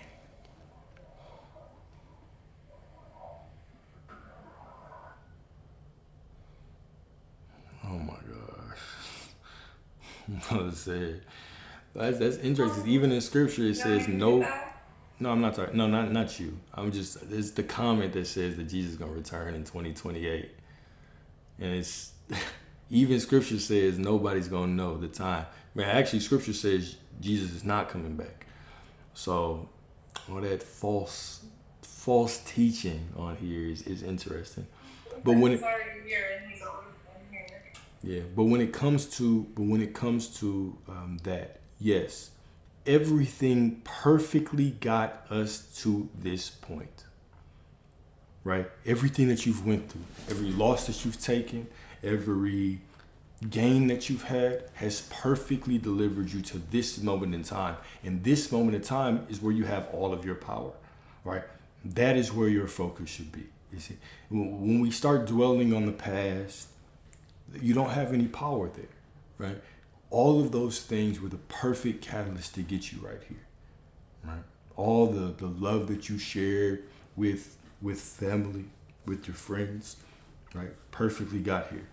I'm not gonna lie to you. There are times that, even to this day, there's still times where, I think about people that I lost. Think about, a girl all the time. I think about her all the time. I think about my brother all the time, right? And I do have those thoughts which say, man, if I had known this, what would have been different? All those thoughts will do is drive you crazy. That's all they will do, is drive you crazy. People, that's all I'll say. That's all I'll say. You're in the perfect position. You're perfectly in the place where you need to be right now. You have all of your power right now.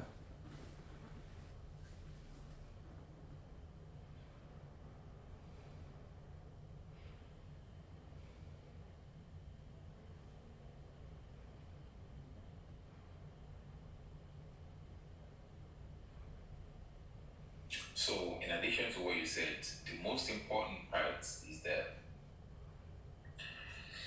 you accept where you are right now and admit it to be where you're meant to be. Because that's the only way that you can be able to forge ahead properly. Mm-hmm. When you're not operating from a standpoint of regretting where you're at, or a standpoint of thinking this is not where you're meant to be, I think it's easier to navigate life when you accept the present moment for what it is. Yeah. Than trying to fight it. Yeah. This is where all of your power is, right? You don't have power in the past. People that constantly are living in the past or dwelling on the future typically tend to lose the things that they have right now. Because you can only have what you have if you are in the present moment. This is why even scripture tell you, right? To he who has more will be given. To he who has not, even what you have will be taken away. To have not means to not be in the present. Well, one way of interpreting that, there's many different ways, it's not being in the present moment. When you're not in the present moment, you can't have it. Right? So if I'm constantly in the past trying to change the past that I perceive as imperfect, right, as wrong, well, I'm losing my power. Now, if I'm constantly in the future thinking about how I wish things were, I'm losing my power. I'm not here and now. And here and now is where all the magic is. This is the sacred moment. This is where the miracle is. This is the only place I have ever experienced life. So if we're supposed to be like here now, like all the time, how does the importance of or the power of imagination or visualization comes in? where I'm meant to be here right now. It's like being here right now means you are in like the state of being, you're present, isn't it? Yeah. But sometimes we gotta like imagine things, we gotta visualize things. Yeah. And when you're visualizing, you're not present anymore. Somewhat. Well, I could make the argument and say even when you are visualizing, you are present because you can never do anything outside of the present moment. That's one way of thinking about it. But you're absolutely right, right? Right now, it's not about always being present. It's about spending most of your time here. There is a time to think about the future. There's a time where your emotions going to pull you into the past. There are times for that. But where do you live your life? Are you constantly living your life in the future and all of a sudden life passes you by? Are you constantly living your life in the past and all of a sudden life passes you by? Where are you for most of the time? Especially when we go through difficult situations, we can find ourselves always in the past, always in the future, instead of simply right now. So it's about that balance, man, right? Like you don't always want to be in the past or in the future. All your powers right now, you've only ever experienced God right now in this moment, right? God is the awareness, the consciousness that is in all things, and you only experience all of those things right now.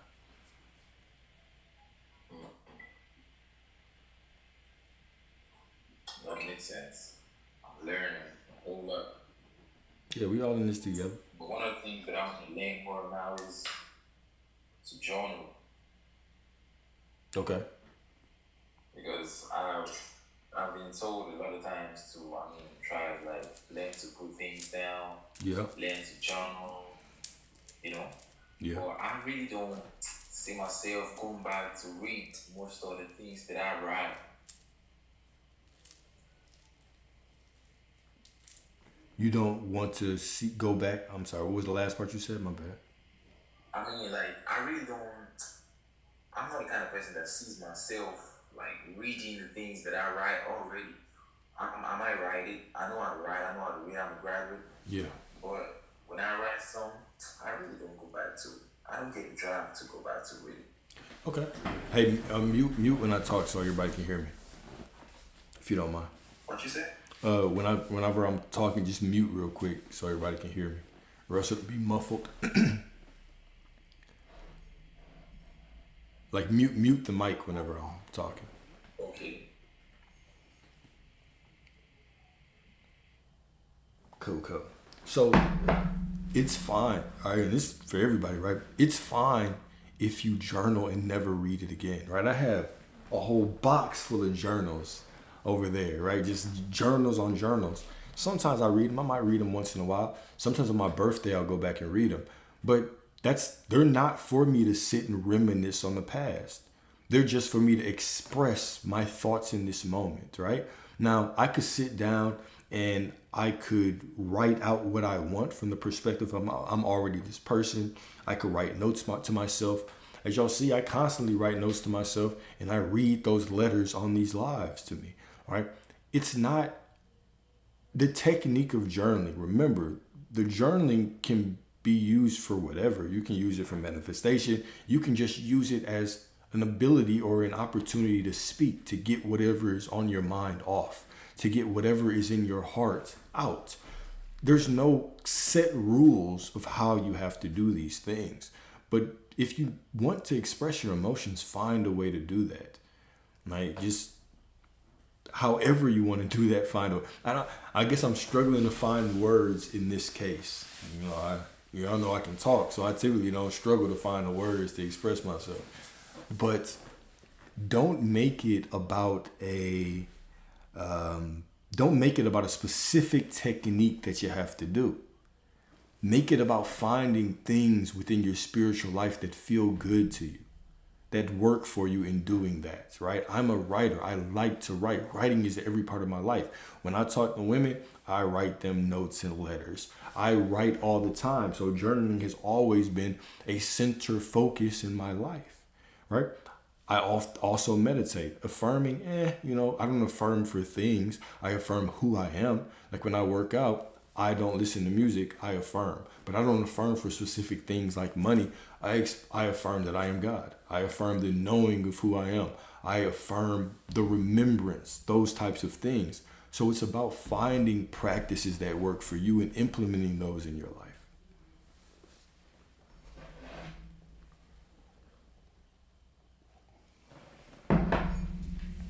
Excellent. Sometimes it's a protection mechanism. When the present hurts, we escape in our minds. Yeah, sure.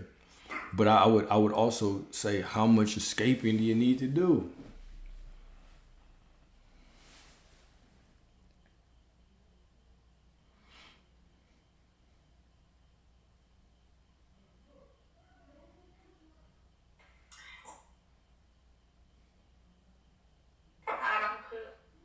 Sometimes no, sometimes whatever. But you said the other day, you were like, pen and paper, and I literally got out of pen and paper, and I just started writing along with you. So I think that might be an option.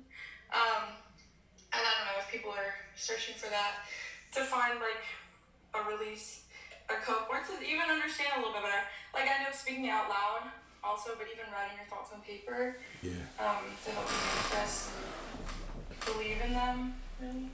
See them physically. Yeah. All the above. All the above. Right? You can do whatever feels good for you. Just do it from the knowing that you are already everything you desire to be. All right, y'all. I'm officially tired of talking. So I'm gonna open the floor to all of y'all. Y'all can talk. If y'all have anything else y'all wanna say, any stories that y'all wanna share. Your boy is tired. You were moderating. I was like, hello? Yeah, I know, right? Sometimes I could just keep talking. So if you're going like prescribe a book for someone to read, like I was gonna say, I had a good day today. Prescribe a book? makes you think. I decided to go. Go ahead, y'all. I don't mean to interrupt. I decided to go to work late today and get myself a little coffee. So I took my time and I got my coffee and I got to work. It was a really chill day. We sat outside and we did exercise. I work at a nursing home. Let me preface. Okay, I was working today. I work at a nursing home and I do activities there. And so, anyways, it gets hard.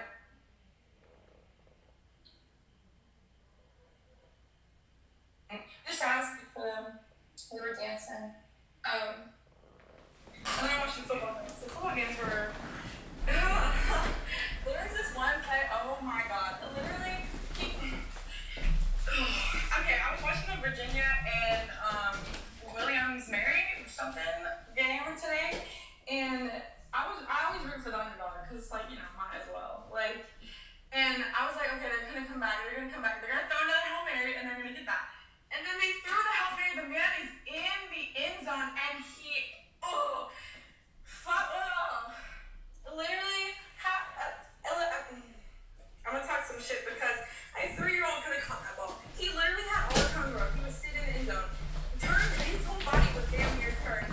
It was in both of his hands, and he dropped the ball. I was like, how did you do that? Oh yeah, I know when somebody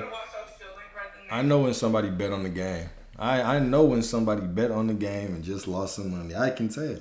I can tell, girl. How much did you bet? Oh, nothing. I'm just rooting for them, because it's like, yeah, beat up in school. What? Like, they think that they're littler than them just because they don't have funding or they don't have the athletic whatever prowess. But it's not like that. God, I wanted them to catch that ball so bad. But he didn't. It was a blowout. It was like 55-7, something crazy like that. But I really thought they were going to come back. What game And was then it? what other game was that? Oh, Georgia Tech winning was crazy. Oh yeah, I was so proud of that. yeah, they're better. Because my brother went to Georgia Tech. And I know they were excited. Yeah, They probably went crazy. I should text him actually. they are better than I expected them to be.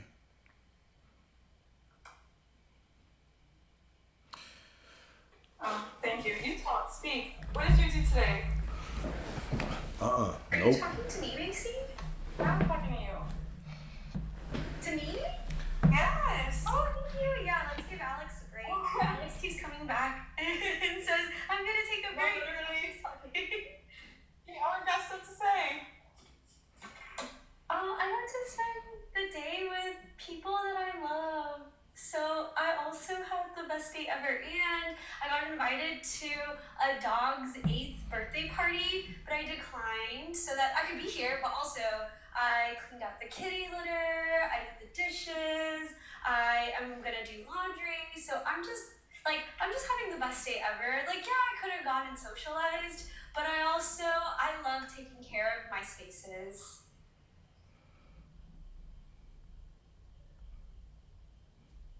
I know, I see the comments. A dog, wow, yes, a dog's 8th birthday party. What a time to be alive. We have birthday parties for our pets. That's now. so cute. I was trying to say something, but my thing cut out. That's adorable, honestly. That would be so fun. Literally, what you're explaining right now, like the dog sitting and the cat sitting, and that's so good. Oh my gosh, yeah, it's actually, it's again, my life is perfect because I am perfect. Like, I kind of alluded to it earlier, like something that I just manifested out of nowhere. So again, techniques don't matter. So don't go changing your phone wallpapers all of a sudden because Glow said so. But I changed my phone wallpaper to Disney Cruise Line, and then my housing situation was going away, so I had a place until like October, but that room belonged to someone else. So that person was coming back from Thailand, so I would have to go back to living in my car. But a month before, I got a random email from someone I've never met, someone I've never talked to, and she said, hey, would you like a contract to live, work, and like get everything paid for while you're on Disney Cruise Line? And I was like, what? But yeah, like I think maybe a year before I had changed my phone wallpaper to a photo of a couple getting married on Disney Cruise Line. Because I just liked the photo, and it was my dream to one day go on Disney Cruise Line. But not only did I not pay to go on, I got paid to go on Disney Cruise Line. And again, like manifested out of thin air. And I crashed out that time too because I was freaking out. Where am I gonna live in a month? But yeah, I got to leave a month early, and the person got their room back, and I got to live my best life. Like no car, no gas. My commute, I woke up at 8:58 to get to my shift at 9 a.m. because I just rolled out of bed, and you know, like when you live on this right shift. there. Yeah, it was amazing. And my food all taken care of. Like my coworkers, they all thought it was crazy that our entire contract, I didn't spend a penny because I didn't need to. Everything that I needed and I wanted was provided. Like I did, like they spent money on like all the ports, and they bought souvenirs and stuff, and like they like snacks and alcohol. But I was like, no, I'm like, this is such a blessing. I'm gonna hang on to every single penny. And yeah, like Alex says, life is perfect. Because I am perfect. I came back and I paid off my parents' credit card debt with my cruise line money. I paid off $30,000 in their credit card debt, and I'm so proud of it. Like, Look I'm at so you. glad I had that money that I could do that for my parents. That's what I'm fucking talking about right there. I love that. That's what I'm saying. Abundance has been my word, and that sounded like amazing abundance. I And love it became that. something that you needed to think about. It just came to you. Yeah. That's But incredible. anyways, if you want to change your phone wallpaper, like, yeah, you can. That works. Don't give your power away. Don't give your power away to a technique.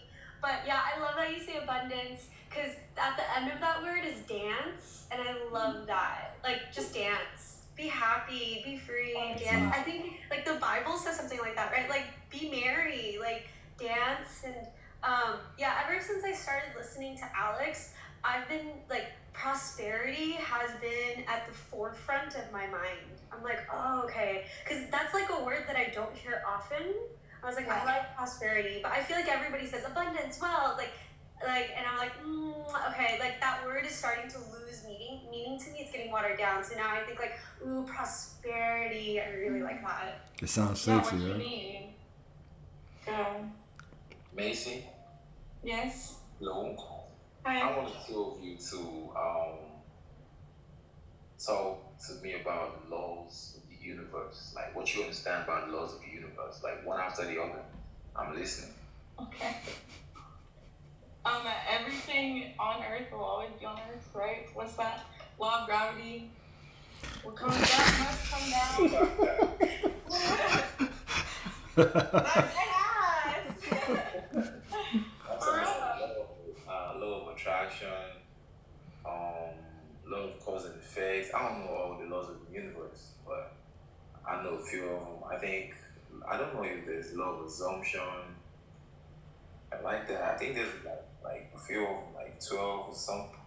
Yeah, you can find them online, but I think I'm gonna take it back to what But you know Alex about it. says. I want y'all to like walk me through. Yeah, I'm gonna take it back to what Alex says, and don't give away your power to a law. There are 12. I know which 12 you're talking about. I will say I really like law of connectivity, and I think Alex would agree that like we are all one, we're all connected, and we're all perfect. And but yeah, like don't give your power away to like laws or anything. Just at the end of the day, as if the laws help you feel in the knowing of I am or I am not, like reminding yourself and remembering that you're perfect, then like I'm all for it. But yeah, I think like I stand by what I said. Like you're just perfect, and that's all you really need to know. Yeah, bring it into yourself. Like Alex has been saying, that's been a good reminder is bringing back my power and having my power and claiming my power and being in that power because it's scary. There's a lot of power. And I struggle with the fact of like knowing if I want that, if I'm prepared for that or not. But as for like a law of assumptions, I don't really know much about that. So, ask your question again. What did you say, like about love? You said laws of love. Like, what I think is I exude love. I'm not searching for love. I am love. I'm giving my love and I'm receiving it visually and emotionally because I am putting it out. That's how I feel about it. Like, I think it was yesterday. I walked in, all happy, complimenting everyone, happy. And I get that back, I receive that. And not that I didn't receive it before, like I do receive it regardless, but just the fact that I'm visually receiving it, well, more audibly, like I'm audibly receiving it. I mean, seeing it on people's faces. I feel like people is the main connection here. Like, to be in people and to love people, like, to have the best intentions because what you put out is what you get in, right? And what you keep too, like you don't want negative energy, you don't want negative people around you, so why would you be negative yourself?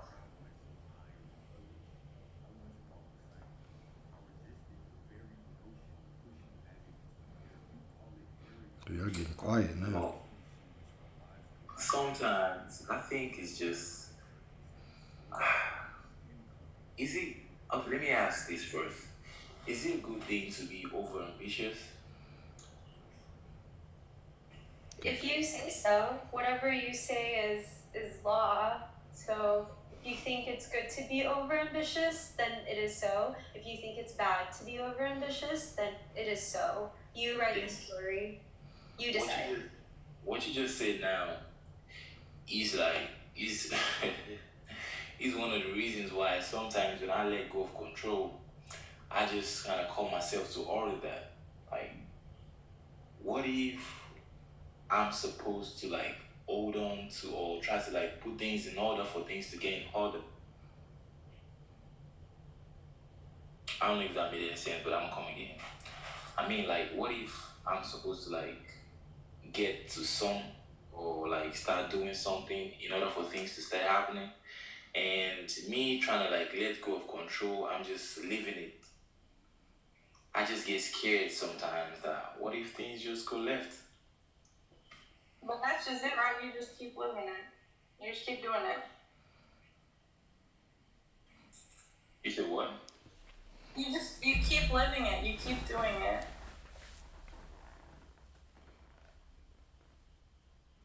What was the question? Is it good or bad to be overly ambitious? I think that was the question. Overly ambitious. Let's really talk about that. What does that mean, overly ambitious? That's a very relative thing, right? And that's just a story that you're telling. What determines if it's overly ambitious or not? Now, typically when we say overly anything, what we are associating is something negative. We're saying, because I am too much of this, things aren't happening the way that I want them to happen. That's just a story, right? When is ambitious wrong? When is your ambition wrong? Whether it's ambition to learn, whether it's ambition to, get the person that you want, whether it's ambition for anything, when is that wrong? Well, it's only wrong when all of a sudden we start to judge it as wrong because we're not getting what we want, which is just a story. It's just a make-believe story that we're telling. So we really have to dive into that and be like, okay, well, what is the reason why I am calling something wrong, or why am I calling myself overly ambitious? What am I really saying?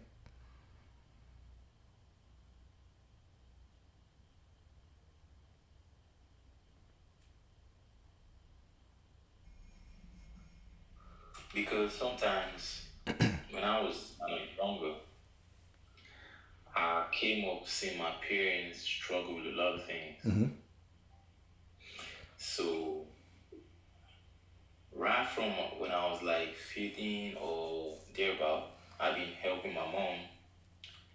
And since that time, I've been thinking it like, man, I gotta take life serious. I gotta like get things going on. Like I gotta like just start to look for a way to put things in order while I'm still young, so I'm not gonna have to go through the things my parents go through. Yeah. Alright? So is when I've been like quite familiar with this whole awakening, spirituality and all that, I get to learn that you don't necessarily have to be like try to like be in control of these things. You just gotta let it happen. Yeah. So the thing is, I guess talk in between. Sometimes this is not me saying it to myself, but sometimes I just get stuck in between trying to like put in like a lot more effort to get things in order, or just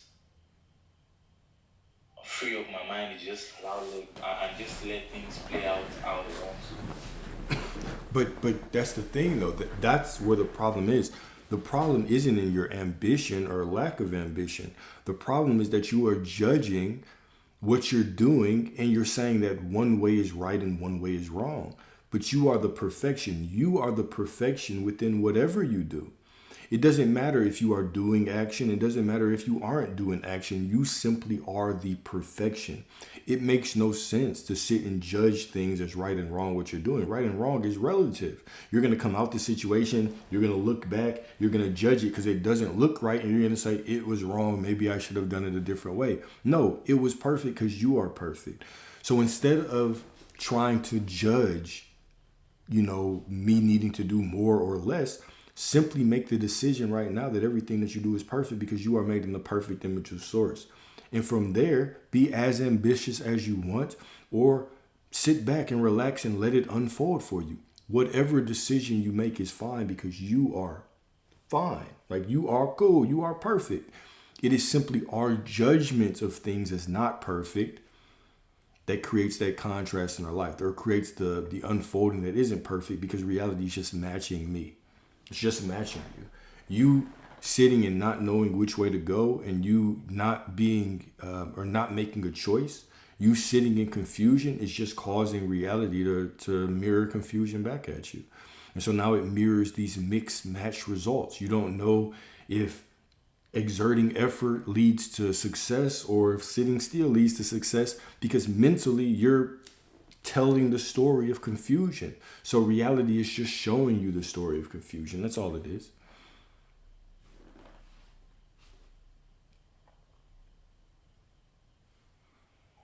I think you need to go outside, be in nature, let the world flow a little bit. Yeah. But it's gonna go regardless, and you're gonna be in the right place regardless. But you have to know that for yourself, and you have to remind yourself sometimes. But you still know ultimately that that's where you're going and that's where you need to be.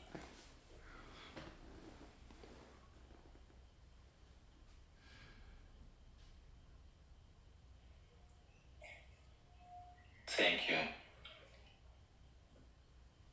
For sure, for sure. For sure, for sure, for sure, for sure. What else y'all got? I'm gonna let y'all keep talking to each other. Well, I see nobody else wants to join up, huh?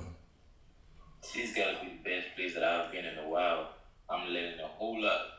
It's different from like just watching videos or just sometimes most of the videos of Neville out here, most of the videos of I think Napoleon Hill are AI.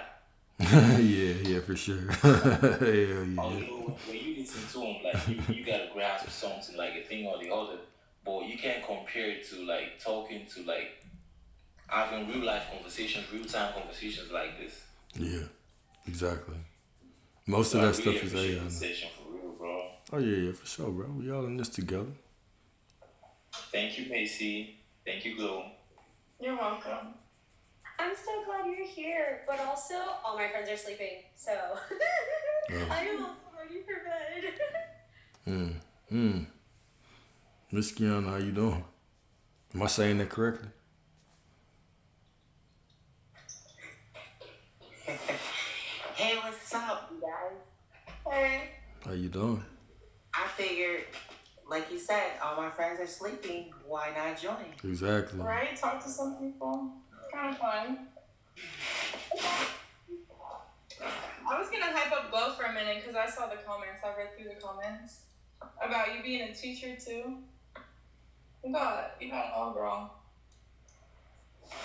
Thank you. I work 5 jobs, so I think the question of is it bad to be overly ambitious, like that just made me giggle. I was like, ooh, Yeah. ooh, that question was made for me. Yeah. I say keep striving. That's what I was thinking when he said that. That's like, I don't remember who was talking about a business idea that they had with their brother. And they were like, yeah, I just keep telling him these ideas and I feel like he's not on the same wavelength as me. I was like, girl, because he's not. Just keep doing it. Just keep going. Like, you have that ambition for a reason. And obviously you know where you want to be, so make it happen. That kind of, I wanted to say that bad. What's your story? How do you say your name? Is it Kiana? Kiona. Kiana? Yeah, Kiona. Tell us something. I think it's better to be overly ambitious than not have enough ambition, I think. I think all of us have something to give this world, and I love the dialogue. No, I like that you guys are like talking to each other because I feel like all the perspective each one has can bring something into the conversation. Yeah, and it helps people in different ways too, right? Like, even if it's not that person receiving it, there's however many people on here that maybe get some bit of it or some part of it. I agree, and I think even with him being open to the responses that you guys have is huge. Hell yeah. Yes, indeed. Yes, indeed. Well, I appreciate y'all all for being here.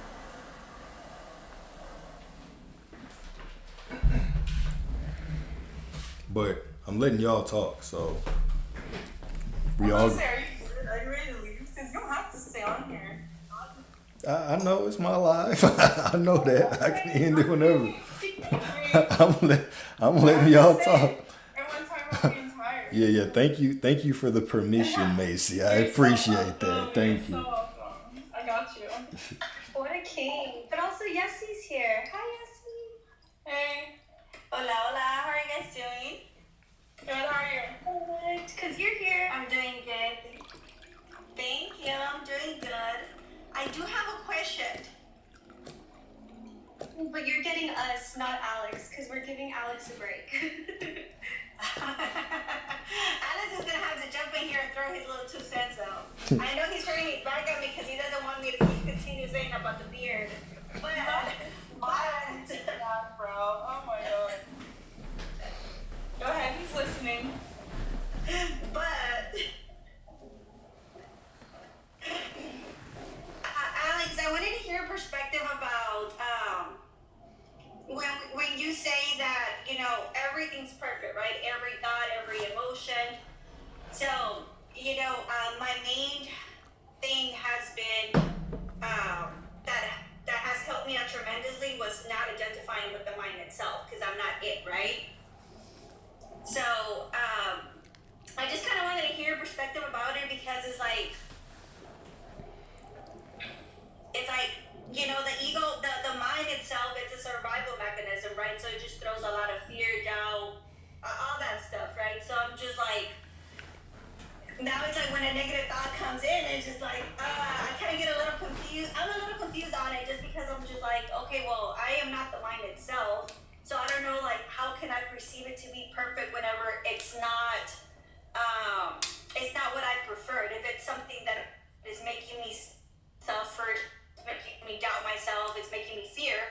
But then again, I understand that I am everything, right? So I am that fearful girl, but I am that girl that is not fearful. So I am all and above and beyond, right? So it's like, is that what you mean? Or kind of what do you mean by that whenever you say like, every thought, everything's perfect? Because it's like when you say like, you guys are denying your thoughts and this and that, I'm like, well, I'm denying what I don't prefer. Well, let's open this up. Does anybody want to answer this before I answer it? Can you ask the question again, but like in 2 sentences, or like yeah, like can you just summarize the question because it was a lot. Surrender control. Well, I'm trying to understand it myself, so it sounded like a lot just because I'm trying to process it myself too. Like I'll ask I don't know him. how to. I got you. How to process it or how to perceive it. That's why I'm asking it. I got you. So here's the question, okay? When we say that we are perfect, holistically, your emotions are perfect, your thoughts are perfect, all right? How can that be true if I am trying to deny the thoughts and the emotions that I don't want to feel?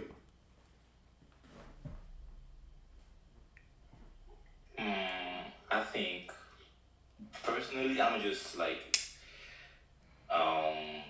say my own perspective of that question. I understand it.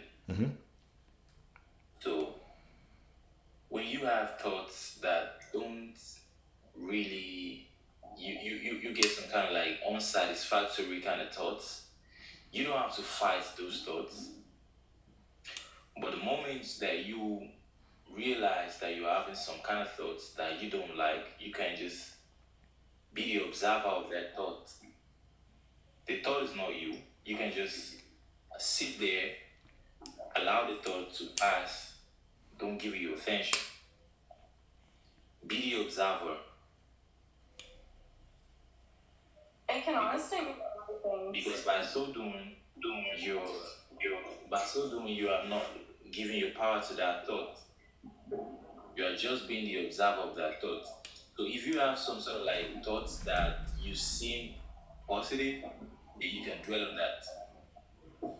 Because at some point, I believe that we all know when we are having some sort of like negative thoughts, and you know when you're having positive thought within yourself, like you know this. So the moment that you realize that some thoughts that you don't like or you don't want to experience is coming up, don't fight it. Just allow it to pass. And you described it, right? If that's what you think it means, that's what you think it means. Give that the power. Instead of trying to figure out what the power is, you already know. which I understand. Like my problem, it's not I know how to just sit there and not identify with what I don't prefer. Like that's not the problem. I know when what to draw, what to kind of what to let go of. But it's just kind of like I said, I kind of just wanted to hear his perspective when it came down to I am not the mind itself, right? I am not it. Okay. I am not those thoughts, right? Right. But it's like, how can I see those not serving thoughts? Like, you know, I kind of just think about it like, oh, a certain thought comes in and it's like, oh, that thought is perfect. Like, no, the hell it's not because I don't prefer that thought. So, you know, I'm somewhere with that and just gonna let it go, right? But I hear Alex all the time say that, and it's just like, I wanted to know more in depth, like, what did he mean by that if we're not the mind itself? I got you.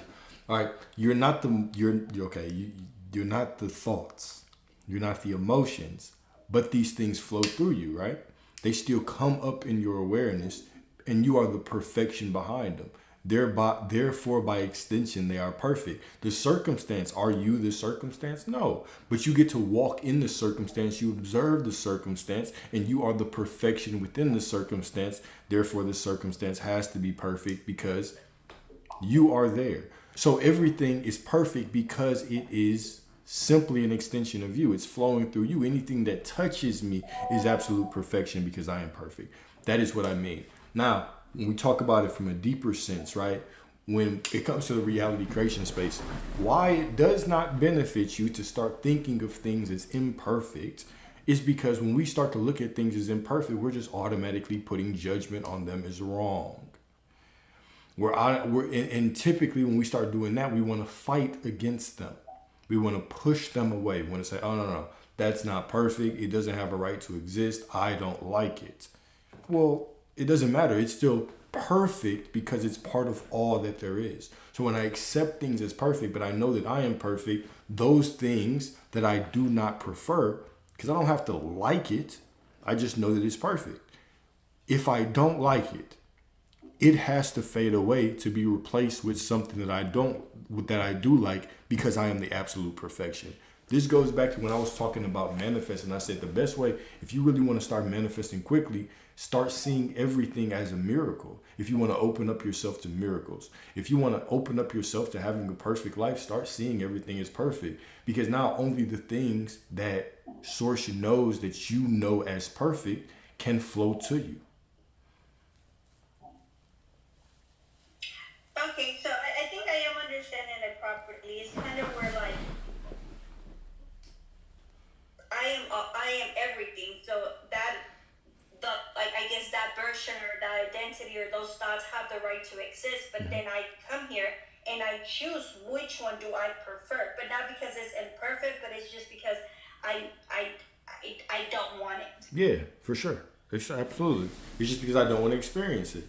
It just gives me an opportunity to choose something different. It's a perfect catalyst for me to choose what I want. It's the perfect opportunity for me to remind myself, no. I know I'm thinking this, but I already have this. It's the perfect opportunity for me to give myself compassion or grace or whatever the case may be. It's still all perfect. It depends on your vantage or your viewpoint, your perspective of all that there is. Okay. Yeah. Okay, that's kind of how I had thought about it, but I just kind of wanted to hear your perspective about it. Like, what did you really mean by that? Because you say it all the time. I do. No, Hello, baby. Cool. Hey. How are you doing? I'm good. How you doing? Okay. I also have a question. Is self-doubt ever useful, or should it always be silenced? Ooh, pointed question. Anybody want to answer that? Is self-doubt ever useful, or should it always be silenced? Yeah, I think you can always challenge that. Challenge it and you're off to a better place. Oh, sorry, Lucy. Yes. No, you're fine.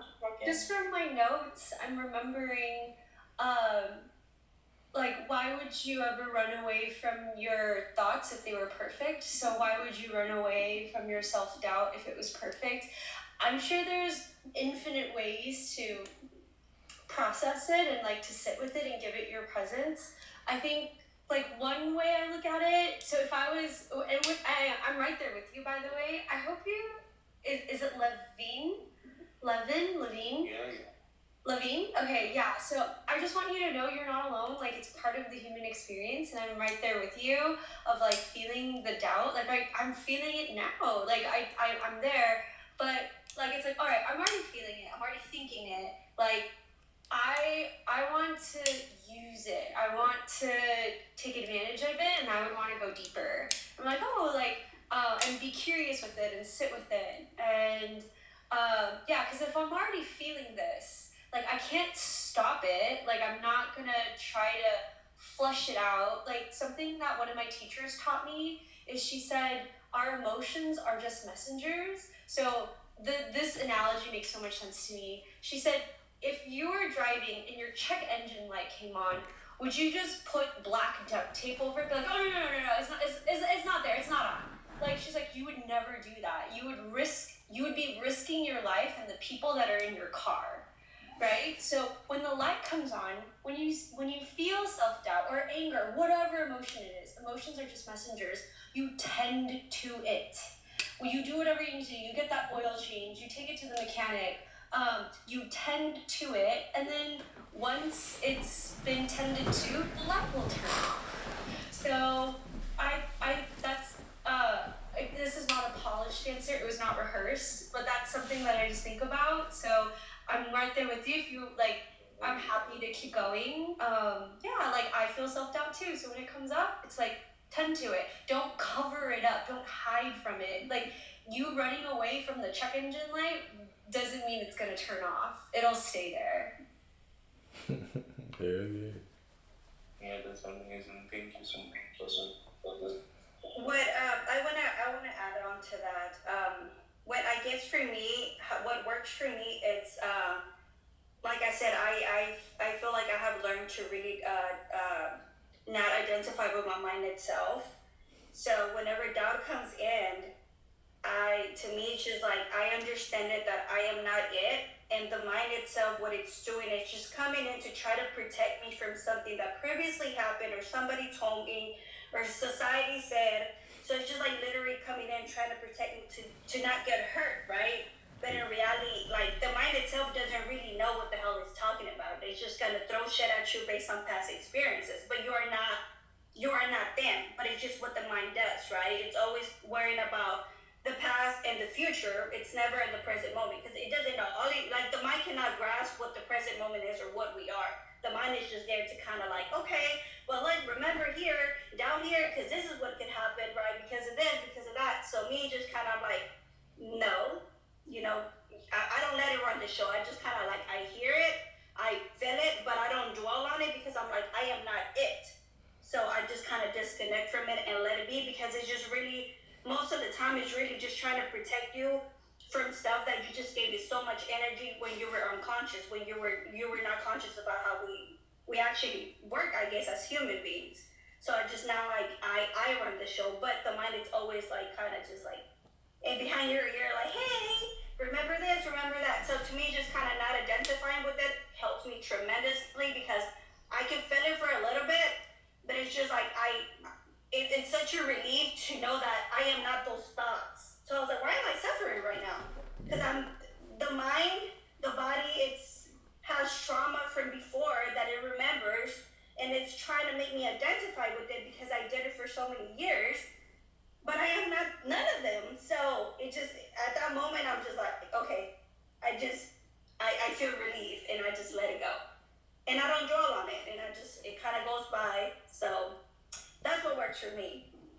What happened, Alex? Glow. No one will forget that story. That is a very good story.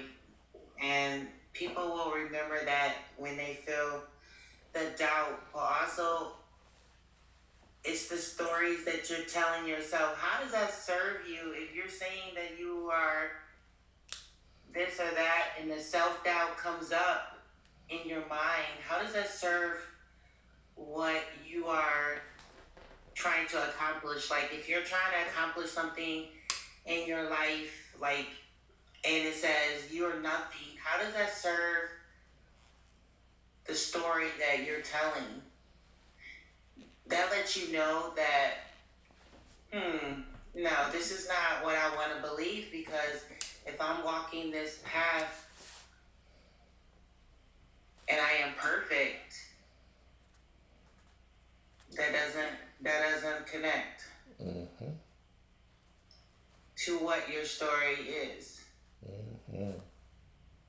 I don't know if I explained that the right way. No, I think you did, because it's literally just kind of letting you know that it's not what you prefer.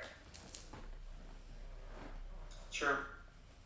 You know, so it's just like, okay, like now I kind of see it, okay, like it doesn't mean that that version that I was for 32 years was imperfect. It was perfectly, but I created it, or I was dwelling on it unconsciously. But now I don't prefer it no more. So mine, I get it. I know you think, man, all men ain't shit, but I'm gonna run this now, right? I don't wanna choose that anymore. I'm not gonna dwell on that anymore. So I'll let you get a little freak out and whatever, but I am not it. So I just kind of bring myself back, and which is very triggering, though. I feel like when stuff like that happens, because you know, like the body remembers all that like energy that you dwelled on, right? So it's like not only the thought comes in, but the emotion comes in. It just feels so real. Like it feels like, yeah, like this is the truth. Like this is what's happening. This is what's gonna happen. But the mind really, like, you really start thinking about it. Like, I am suffering at the moment, and in reality, right now, at this moment, nothing is happening. All right, so I got a question for you. I got a question for y'all.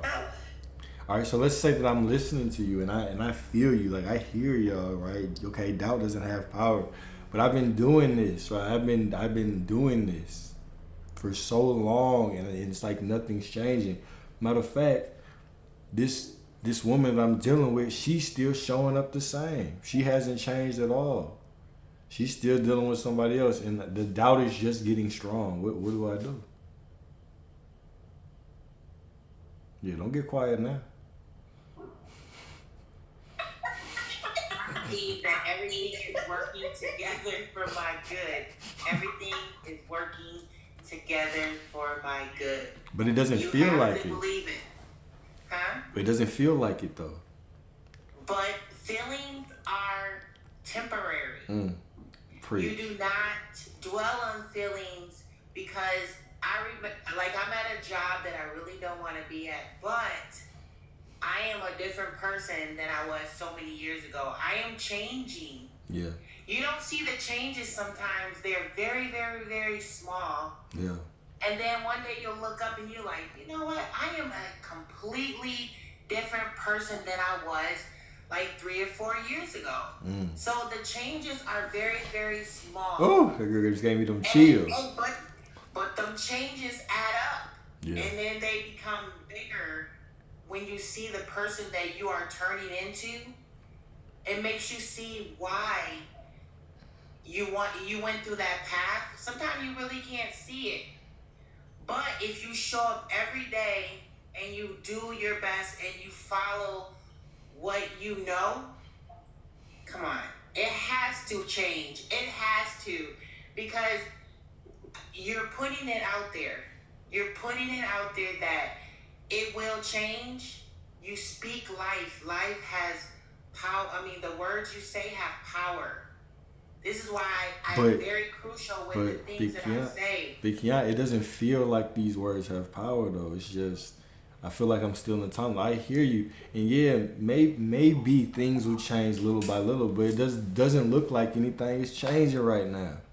What do I do? Help me. Mocking us at this point. He's acting like us when we were sitting there telling him all of this. That's exactly what he's doing.